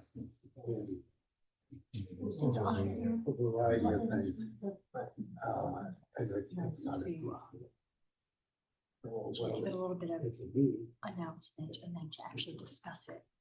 Right. Right. Okay. Get through the budget. Right. But you guys need to discuss it if you want to discuss it. It's really letting you guys know. Right. You don't want to wait too long. But you have to look at the memo, what I'm saying. And they don't pay attention. A bribe? Yeah. Jimmy Turner. It was once around the block. That was a joke. You guys can discuss it so that you can- Oh, I don't know if they'll even get to that. We'll see. Well, that's, yeah. Space between now and after you set the budget. That's why I made sure. Board can change their minds. All right, I'd like to reconvene the meeting. So next on the agenda is a discussion regarding request for discontinuance of road number 54, Adams Road. And this is just basically to let you as a board know, us as a board know that this has come to our attention, that there's been a request made because we're in the middle of budget season. There's a whole bunch of other stuff to do. What I'm going to recommend is that we postpone actual discussion of this request until the second meeting in January 17th. That'll give us time to get through all of the stuff that we're doing, but also to let the requester know that we're not ignoring the request and that we will be dealing with it at some point in the near future. So unless there's any other comments or questions, I'd like to move on. You want to table it till then? I don't remember. It's just basically letting the board know that this is a request that's been made. So And we're by not- addressing it within the agenda, it's now a piece of the official, it's Correct. Correct. Correct. It's on the record. We'll be Correct. under old business. Yes. At your January 17th meeting, it would be an agenda item. Yeah, because I think this is going to deserve more discussion than the amount of time that we have either today or at our first meeting in January. So just in order for us to give it the attention that it deserves, I think that pushing it to that second meeting in January makes the most sense. Will things have quieted down by then? You'll have set your budget. Like you're on your second meeting in January, you will be setting your budget and you will set your town warning. You'll have vetted most everything. So you'll have more space. Yeah, and the only other question I had is all the other topics that we have that are related to this, as far as the class 4 road policy. Is it maybe something that we should look at before we address this, or is it something that can go along with it at the same time? Because it seems like it might be an important document to have as we go address this going forward. We're also waiting for counsel regarding Bailey Hills, but I guess that's coming January 7th. And then we're in the middle of a court case on a class 4 road also. So I don't want to overload our attorney on anything either. And I was just wondering about those other topics. Well, based on my understanding is that we will discuss this, probably not make any decisions on the 17th. It's going to be more of a process than just, oh yeah, let's do it, because there's a whole bunch of steps we need to go through relative to the policy of and state statute, I believe. Well, yeah, you've got You to, have to follow. you have to decide if. A regiment rigid, yeah. schedule. Yeah. Once you're on it, you have to fulfill it all Right. by the dates given. Right, and so your meeting in January 17th is not a hearing. No, That no, is your I- discussion I to realize. decide if that is the next step that you want to take. So you've got several steps, yeah. I think, correct me if I'm wrong, because I probably have the most feeble memory in the room, so I No, really, I got that. I freely admit that. It's just the way it is. I got the beat. So we had a couple of questions about the class 4 roads policy that you were going to send to Jim as well. And I think it would be important to have answers to those before we start making any decisions about whether we're going to move forward with a hearing on a discontinuance. I don't know if we can get that in time or not. I am hoping, but the lawsuit derailed, right? That moved him on to something different, so, understand. yeah. We only get so much. We only get so much of Jim. Little wedge of his pie. Absolutely. So we can kind of see where I can push him towards that, Jim. Yeah. Mariana, you had a comment question? I would just support that, because what I wanted to say is, while we as a select board have a number of different issues that have the word class 4 in them, I want to make sure respectfully, a citizen has made a request, they are trying to do this the way it is supposed to be done. I appreciate us having the opportunity to approach this the way it's supposed to be done, because we've been hit with it sideways a couple times. And so we will address this. We will address it in parallel with the policy and the other issues we have. Okay, I just want to make sure that we are all clear. It's not one class 4 road issue. We have now got 4 of them, and we need to respectfully address each interested resident, because they may not feel like they need to wait for the other ones. So just, I want to put that on the record. We have a request. We're going to address it by the book every step of the way. And it sounds like we'll start on the 17th or the 20th, whatever that date. 17th, I believe. I think it's 20, well, okay, whatever. It's the second meeting in January. Second, 21st. Was it 21st? Okay, sorry, I've been saying the wrong date. Okay, any other discussion before we move on? Excellent. Next is 2025 budget discussion. I think it's 26 budget discussion of the highway department, and we have our illustrious highway. I don't know, what's your title now, Kirby? Director of Public Works. Yes, excellent. Official one. Illustrious. So you have, in your packet, you have, the Public Works Department budget, which includes, highway and parks and cemeteries. So the prior year, there's a couple things in here, numbers that we don't know yet. Prior year surplus or deficit for highway will not be known until we've obviously completed the year. So that is one of those numbers that comes in at the very, very end. How's it looking though?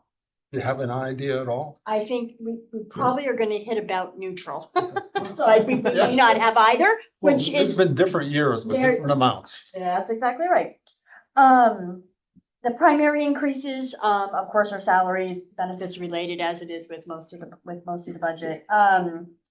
The contribution to bond payments, you're going to see that line is increased due to the borrowings last year for the grader, and some paving. This year is the first year on those borrowings. And the cemetery department also includes $11,500 for a mower, replacement of a mower and a blower. I will be having a meeting with trustee of public funds to try to get those monies from them.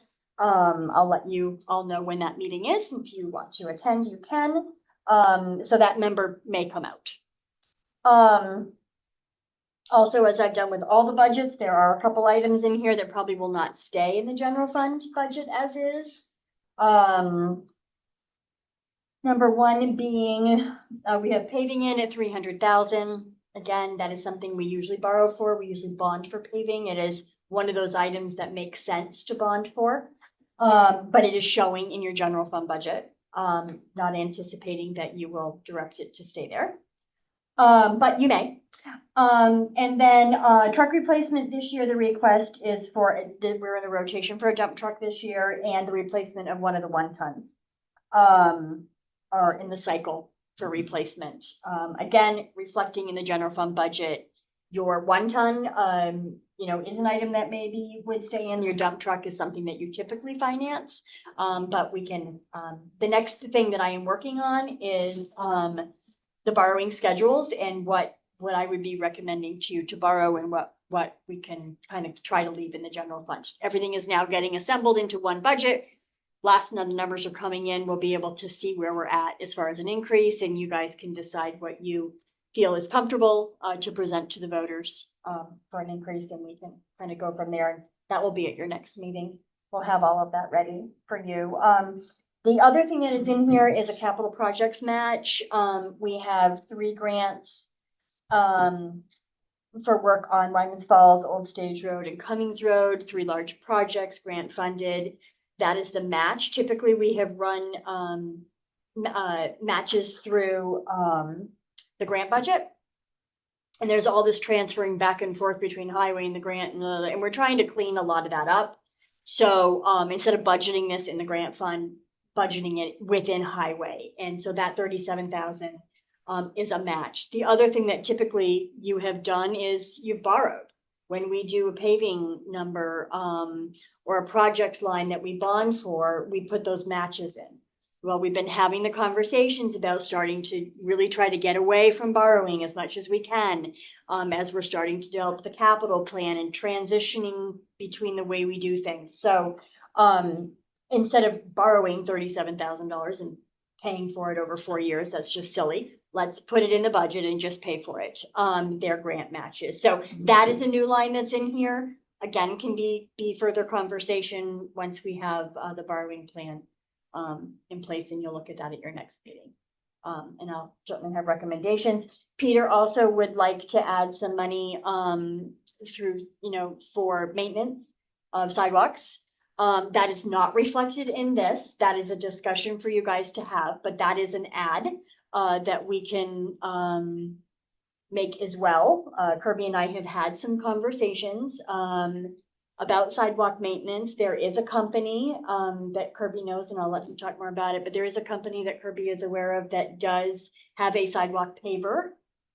And we can certainly, if the board wants us to, have some discussion with them about Asphalt? an asphalt to repair some of the asphalt that we already have, to your point. So, we can see, like, what does $20,000 get us, right, with that company? So, we're happy to do that research if that's something the board would like us to do, but I will leave that discussion to the board.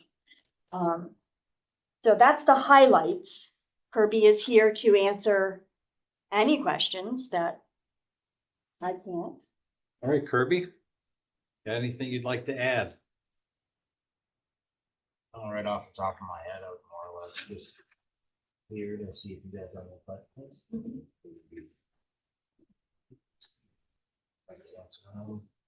Trying to keep it relatively neutral right through. Sorry, it's not. It's putting stuff in. It's not in the capital plan. The cost of everything is awesome to try to keep up with, but I think I've kept it relatively close. Try to keep Any questions from the board? Just a couple that are probably easily explained. I see the garage maintenance with $2,500. What's changed there? The garage doors seem to be a hot item recently. Not working properly? Yeah. And it's not so much actually the door itself. The motor up top, those unfortunately were not replaced by any upgrade. Some of the doors were themselves, but the motors were not. I had 2 of them that like quit this year. It's approximately, I think it was $19.50. Just one of the motors and tracks replaced. And I guess I'm just anticipating that since those were not replaced, I'm going to try to do a few at a time. That's why that record number is high in general. Makes sense. And my only other question is, I know that you guys crushed a bunch of gravel out of the rivers and made sand. I assume that's why the sand budget is down, but why is the gravel budget up? So we made approximately 4,000 yards of gravel this year. I made 8,000 the year before.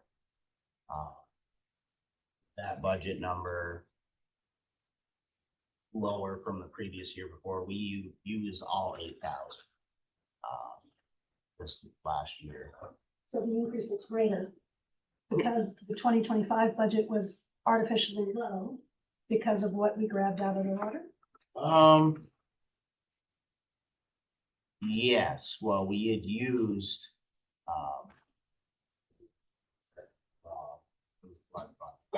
that was For some of the crushing. Yeah, so it's not so That's much the that it difference. went up.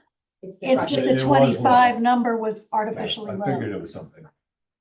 I think. Yeah. I will add, just so the board is aware, I did add a little bit into the gravel on that end. I would like to, the material from the river is it's washed. Converter, too swamp clean. material. It's Yeah. too clean, and works very well for sand. And it does work as gravel as well, just not On a hill. quite to the standards. You don't get a No bite. glue, no binder. No bite. It doesn't have a lot of bite. In shaded areas, it works great. You're not gonna put it on the upper end of Green Mountain Turnpike or even hills, so to speak, because it just doesn't have quite enough binding agent in there to hold up. So we've found that a decent portions throughout town are holding a little bit better on flats. But the hills are just, we're there every day. Yeah,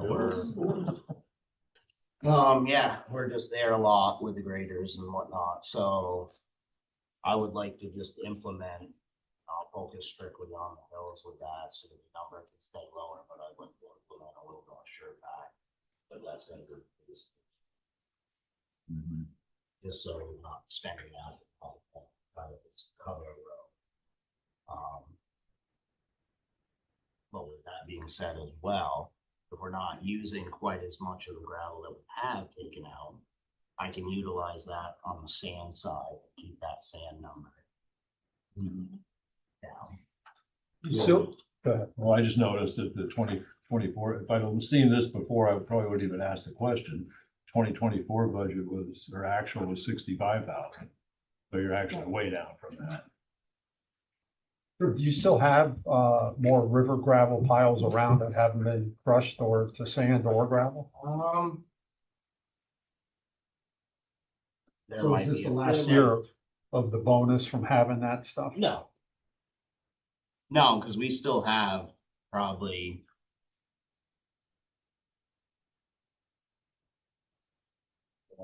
I think I'm a little on the light side, but I'll say we got 15,000 left over yards.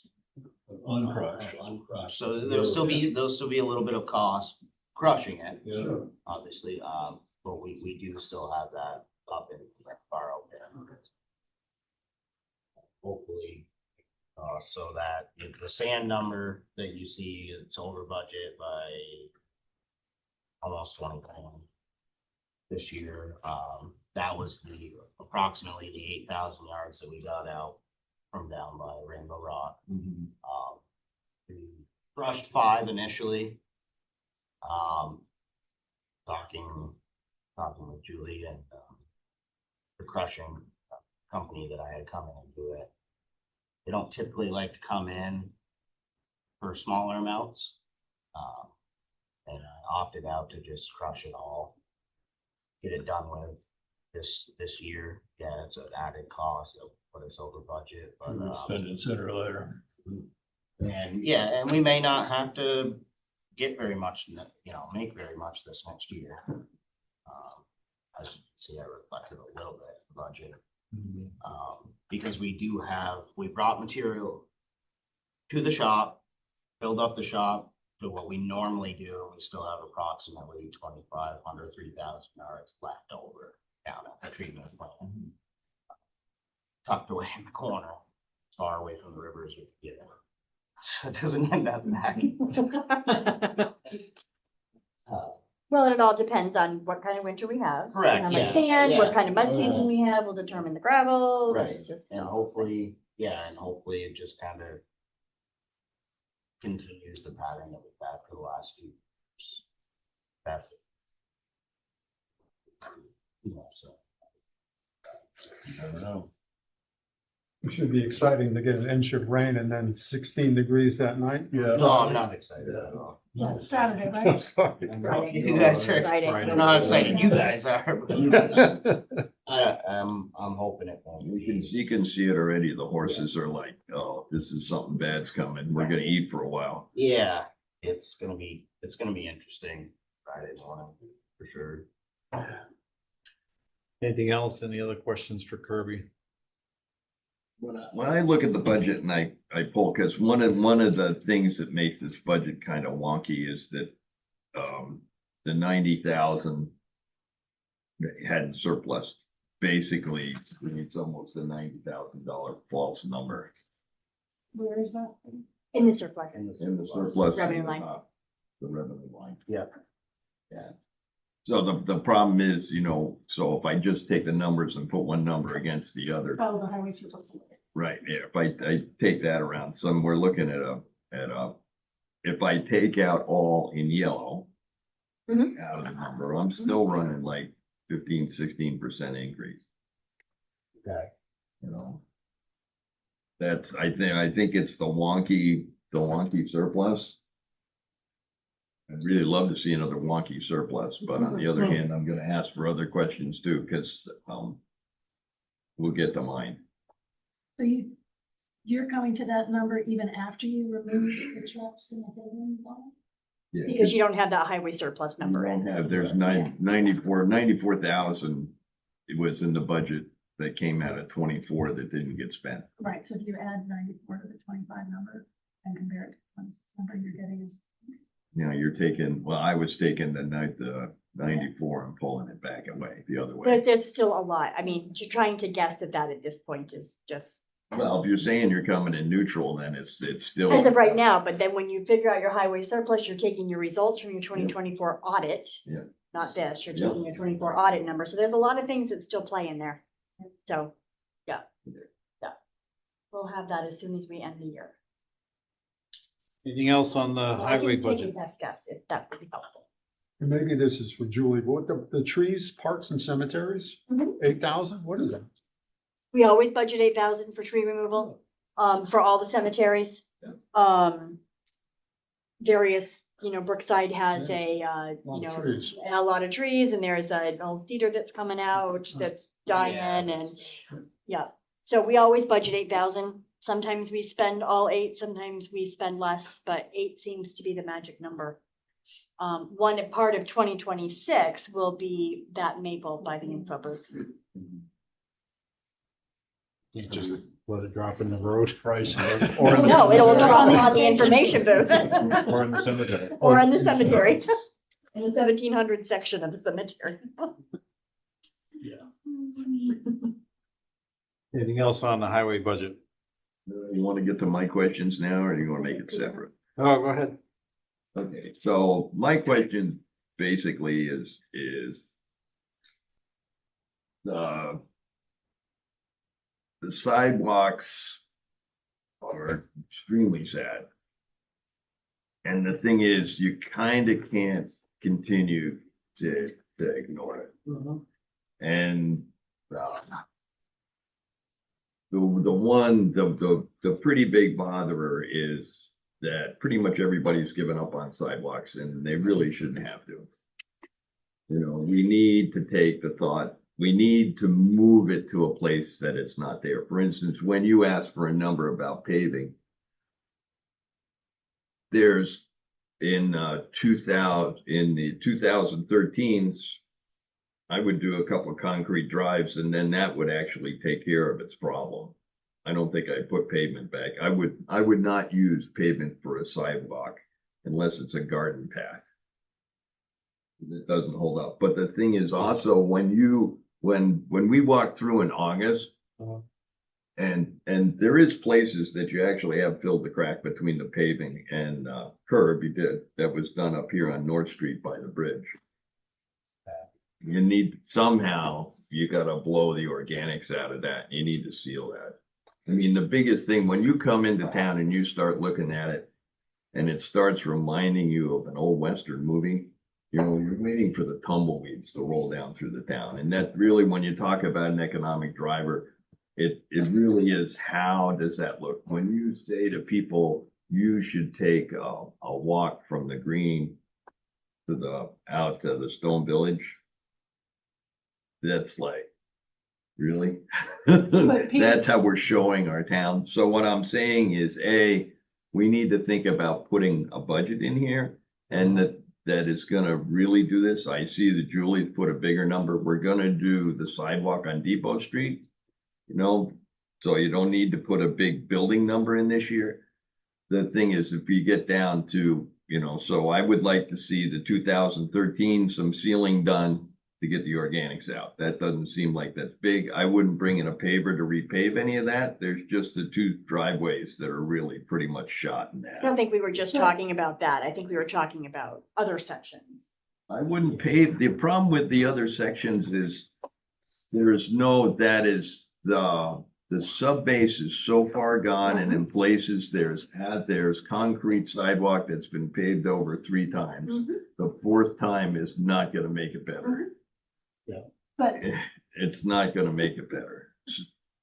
for the purpose of the budget discussion, You need money to do that. they're Then- saying we need to include money in the budget for maintenance of sidewalks. I think it's important that we state the fact, we're about to invest in a bunch of new sidewalks. Yep. That's all in here. We've all talked about it Yep. for years and years and years. Once that's done, it's important to think about what Peter was talking about, because we will need No. to maintain those new ones. You need to fix the Let me old finish. ones. And we need to fix the old ones. But considering the town and the highway department and everybody else is undertaking this major project for sidewalks, we need to figure out what the number is for maintenance. Once we figure out what the number in the budget is for maintenance, then there's a longer discussion of which piece, which place, which process, which date, which time. Not much per year, yeah.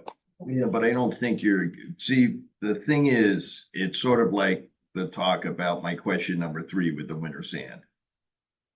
It actually, I don't think that with a rubber tired backhoe, you actually could clean up some of the winter sand and clean up some of the drainage problems that are in the sidewalk. When you say, we'll get to it later, it's like, well, the conversation is here, the impact of patching, where is it? We're gonna grade, in locations, delamination is difference, the whole sidewalk needs to be done at the same time with proper grading. The thing is, there's a bunch of little places that if you just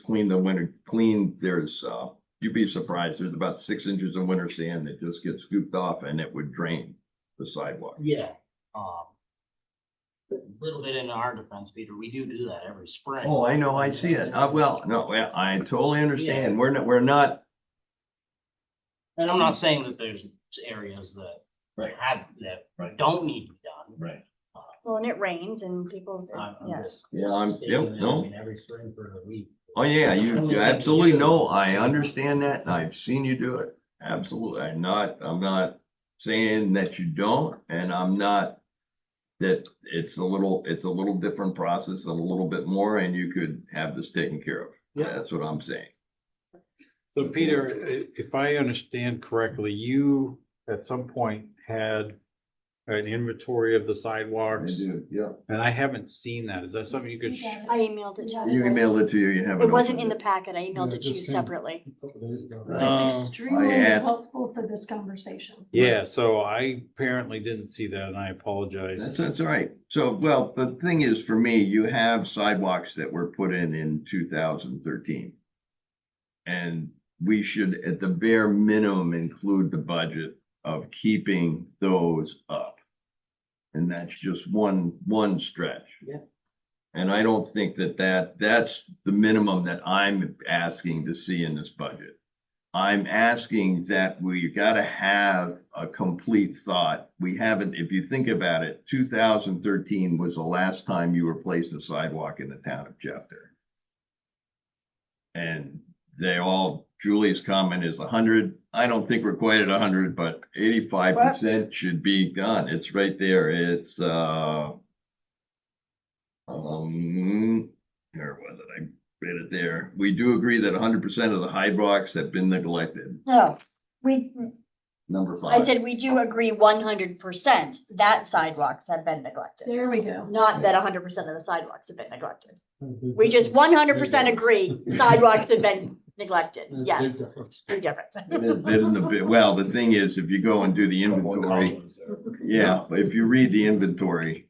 No, yeah. The inventory for sure I don't helps. think anybody disagrees that the sidewalks are in horrible condition. It's just this year, I mean, you tell me how much money you want to put in sidewalks. And it's important to me that we remember this is a budget conversation. Yeah.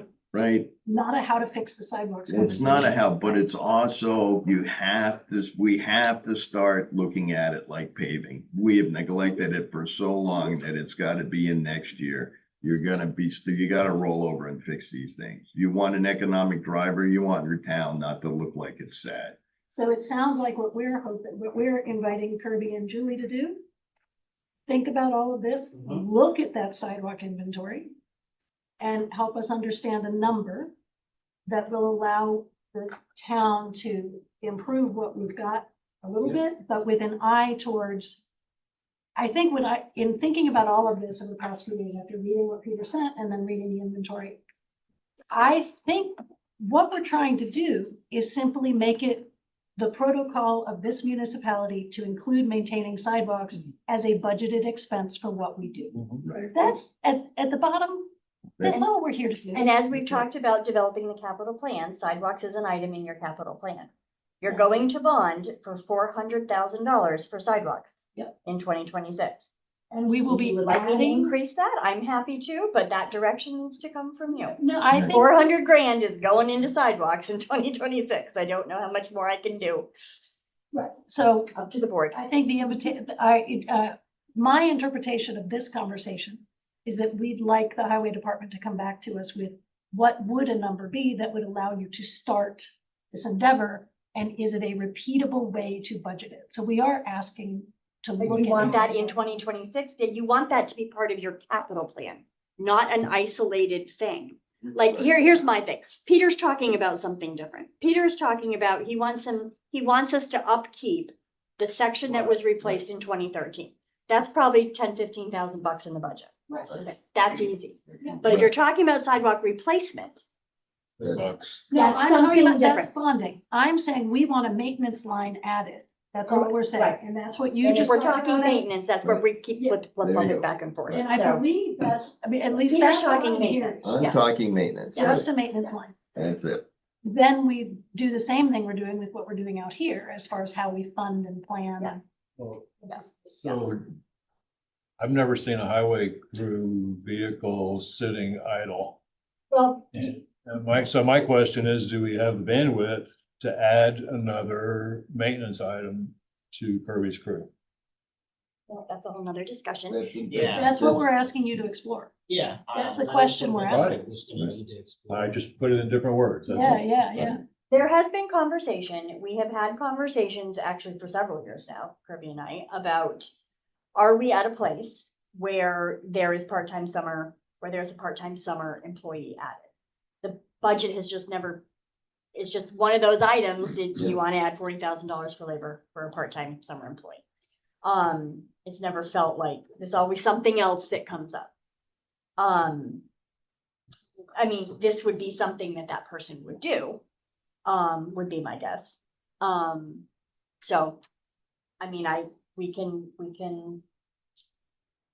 I can add it. So here's what I'd like to suggest, and that is that Kirby think about or come up with some number and what it would do. I can't find that inventory. Apparently I didn't get it. It might have gone to spam or whatever. But the point is that we won't know what we're agreeing to until we see some numbers. So if you can come up with something and then maybe think about not when, but how we're gonna make this work over the next. It's 26. The number that you're looking for is next year. The thought process that I'm trying to get through to you is that we can't sit there and put it off anymore. No, and that's what I was gonna finish my thought, and that is, at some point, we have to come up with a plan of how we're gonna address this.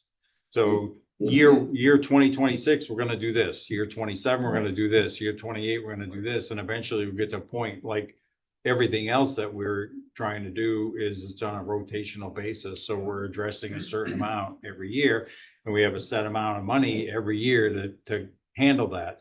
And that's not the purview of the budget, but it's more long-range planning, and then it will tie into the budget and later on. I think that will address your concerns of, the sidewalks are in bad shape, some of them, and also try to help Kirby figure out how he's gonna make this work. Do we need to add another person? Because this is starting to go from, a small section of sidewalk that needs to be fixed to, how do we do this as a town, manage all of the things that we need to get done. So that's my recommendation, is to ask Kirby to do a little bit more homework, but then come back to us with a number and then a plan in place at some point, and Not due for a while, you're good. so that we can make an informed decision.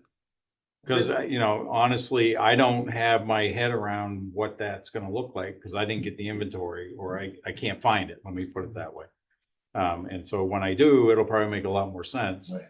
But the point is, I think that from a standpoint right now, talking about the budget for the highway department, there's a number that we might be able to come up with. But as Julie pointed out, it's not something that we're gonna probably be spending a lot of money next year, other than the $400,000 to do the sidewalk. Julie made the number. The number is 15,000 to probably fix what needs to be fixed for this year. Okay. That Good. number is there. There's two discussions happening Yeah. that Yeah, keep getting exactly. intertwined. Right. One is long-term capital planning. You're not doing that for your budget discussion meeting. That is something That's different not there. and is already being worked on. When me and the department heads are building our capital plan, that's Right. already being discussed and worked on. Okay. You're just talking about maintenance of a section. Of this section. And bandwidth to perform that maintenance. I think we'll have the conversation, but probably for Yeah, I mean, 2026, we're fine. But what we need to have longer conversations about are long-term maintenance. Maybe that's not a 26 ad, maybe that's a 27 ad. We'll have that discussion internally. Yeah. But I will, in this budget, add 15-20,000 for the maintenance of that section, and then you guys can, it'll be in the budget. And then you guys can have further discussion from that. Does that make sense? Yes. Okay. Yep. Excellent. Okay, can we move on? Yep.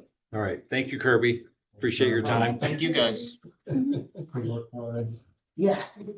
Yeah, it'll be all right. We'll get it. You do it every time. Thank you. Thanks, Kirby. Have a good night. Okay, next is the liquor license for Smitty's Market special event. And see you, Bill. Thank you. Bill, thank you. And this is,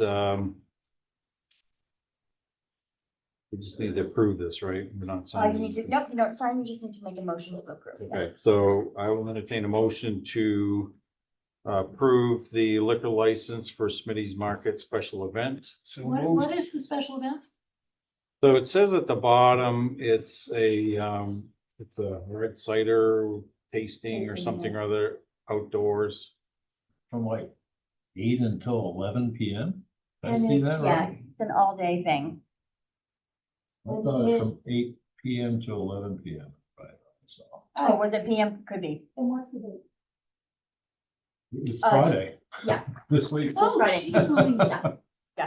Outdoors Oh, till 11. yeah. It'll be a great event. So yeah, your start date of event Friday. Oh, yeah. Yeah, 19th, it's Friday. Yes. 100 hours. We to was 2,300 doing it last Friday and trying to put it on this agenda. And I said, no, you have to have an approval ahead of time. So he moved his event. But it's to get- Friday. to get It's this not Just done. fingers outdoors. crossed. It's not outdoors. It's inside. in the store. Yeah, he doesn't have an outdoor It's in the consumption. store. Right.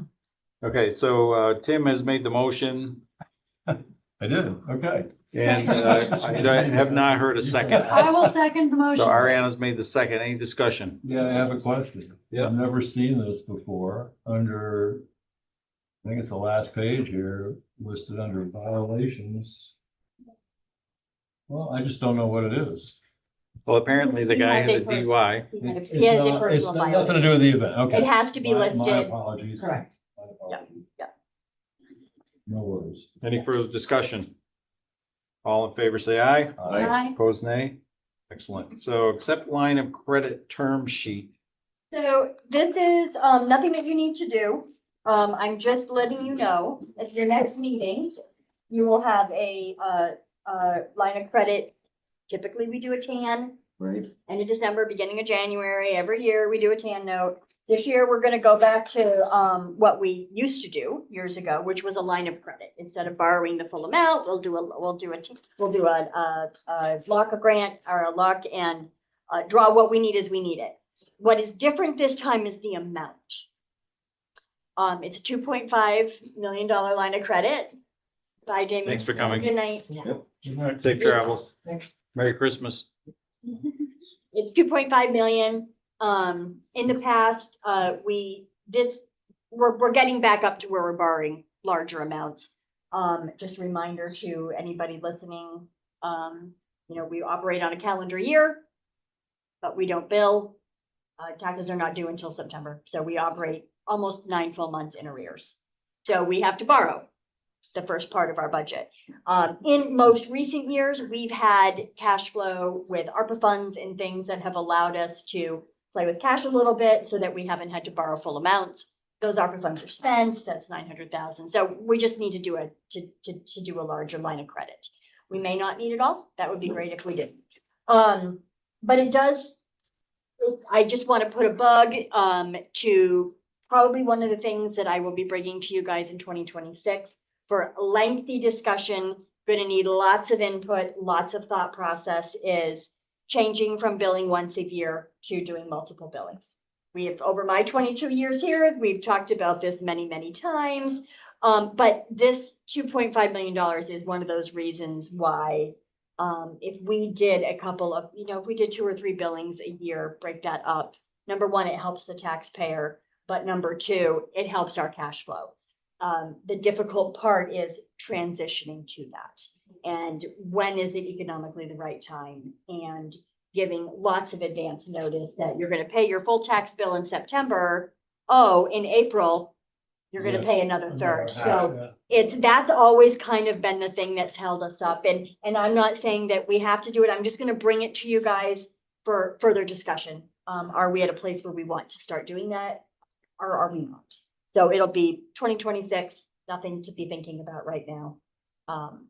But $2.5 million line of credit is one of those reasons why it might be worth having that conversation.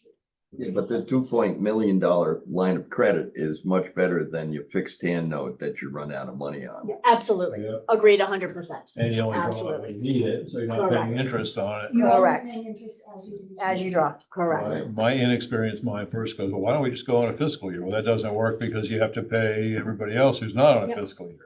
Well, and the big holdup on the fiscal year, because we had those conversations, to transition from a calendar year to a fiscal year, you have to raise an 18th month municipal budget in order to make the transition economically. Because you have to put money out, yeah. But So it's never felt like hitting the taxpayers with it's always the transition to the new That's thing the that's killer. the killer. It's already tough enough to pay the tax. That's exactly right. It's just- And when is it quite right, the right time to do that? So it's a big discussion.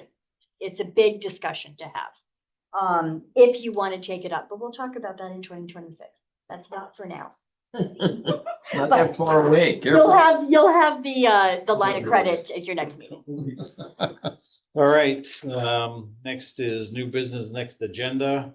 So on the 7th, we have a budget review, town warning review, zoning amendment regarding signs. Oh, is that They made the sign entry amendments. adjustment? They made sign amendments. No. This is the zoning bylaws Yeah, yeah, made yeah. amendments to their sign section. Electronic ones. Yes, so that's coming to you guys for approval. Yep. We have line of credit signing, superintendent to discuss school budget, and Bailey Hill legal opinion. Anything else? Hopefully. Hopefully. Yeah. 2 years. He's punted twice. I kind of pulled him I into the punted deadline. twice. I drove all the way up I'm here, holding so he him to would the have jet. extra time on his own. To his defense, something else came up. So, yeah, that's what we're at. Come on, I have to take Kathy to lunch. Is there anything else under the business next agenda? Yeah, what is the story with the Chester Town sign? I know we talked about it once and I can't remember what we said. So You said there's already a bid out? No, there's a design? Well, no, the biggest problem is the state used to mow the roads in front of the sign. well, the gateway signs are awful. They're old, but we need to do design of the gateway signs. Do we need to approve the budget for a design? Like, how do we get the ball rolling? And we don't need to do that now. So- Can we add it to the agenda if we need to do anything? So there's money in the budget. There's money in the revitalization budget to look at a design for the gateway signs, using the same architect that did these signs, because it needs to blend. Perfect. Do we need to do anything in No. order to get that ball rolling? No, Excellent. you just need to get my budget approved. That's And then you have to get the state. once the budget's approved, we'll get going. Perfect. Let's have something to do. All right, so let's adjourn, motion to adjourn to executive session. Okay, so the motion is to discuss appointment of public officer pursuant to 1 VSA subsection 313(3), inviting in town manager Julie Hantz. So Peter's made the motion, Second, Ariana's the second. Any discussion? All in favor, say aye. Vote nay. So, we also need to turn off all We the need to turn recording off equipment, blah, blah. So So we expect a decision because that impacts recording and stuff, right? we'll turn it back on. Okay. So what we'll do is we'll pause. I'm I'm also sorry. gonna speak about the choices for the committee. Excuse, Now, that's Yes. just- In and out, that's in and what out. this is. Yes, excuse me. yes. Stu, You, okay, I wasn't sure if you could hear me. So there are two executive session items, correct? The solar. Correct. Oh, okay. So you only made one motion, right? You have to go in and then out and then in and out. Oh, okay, so it won't be on the record. And then don't forget, I think you also have to make a motion when you're in there to discuss the economic committee appointees. Just Yeah, FYI. That's what we're doing. That's what we're doing. So we're all set. Any point? Okay, I'll shut it off. Thank you. Merry Christmas, Sue. Thank you, Sue. Merry Christmas to you also.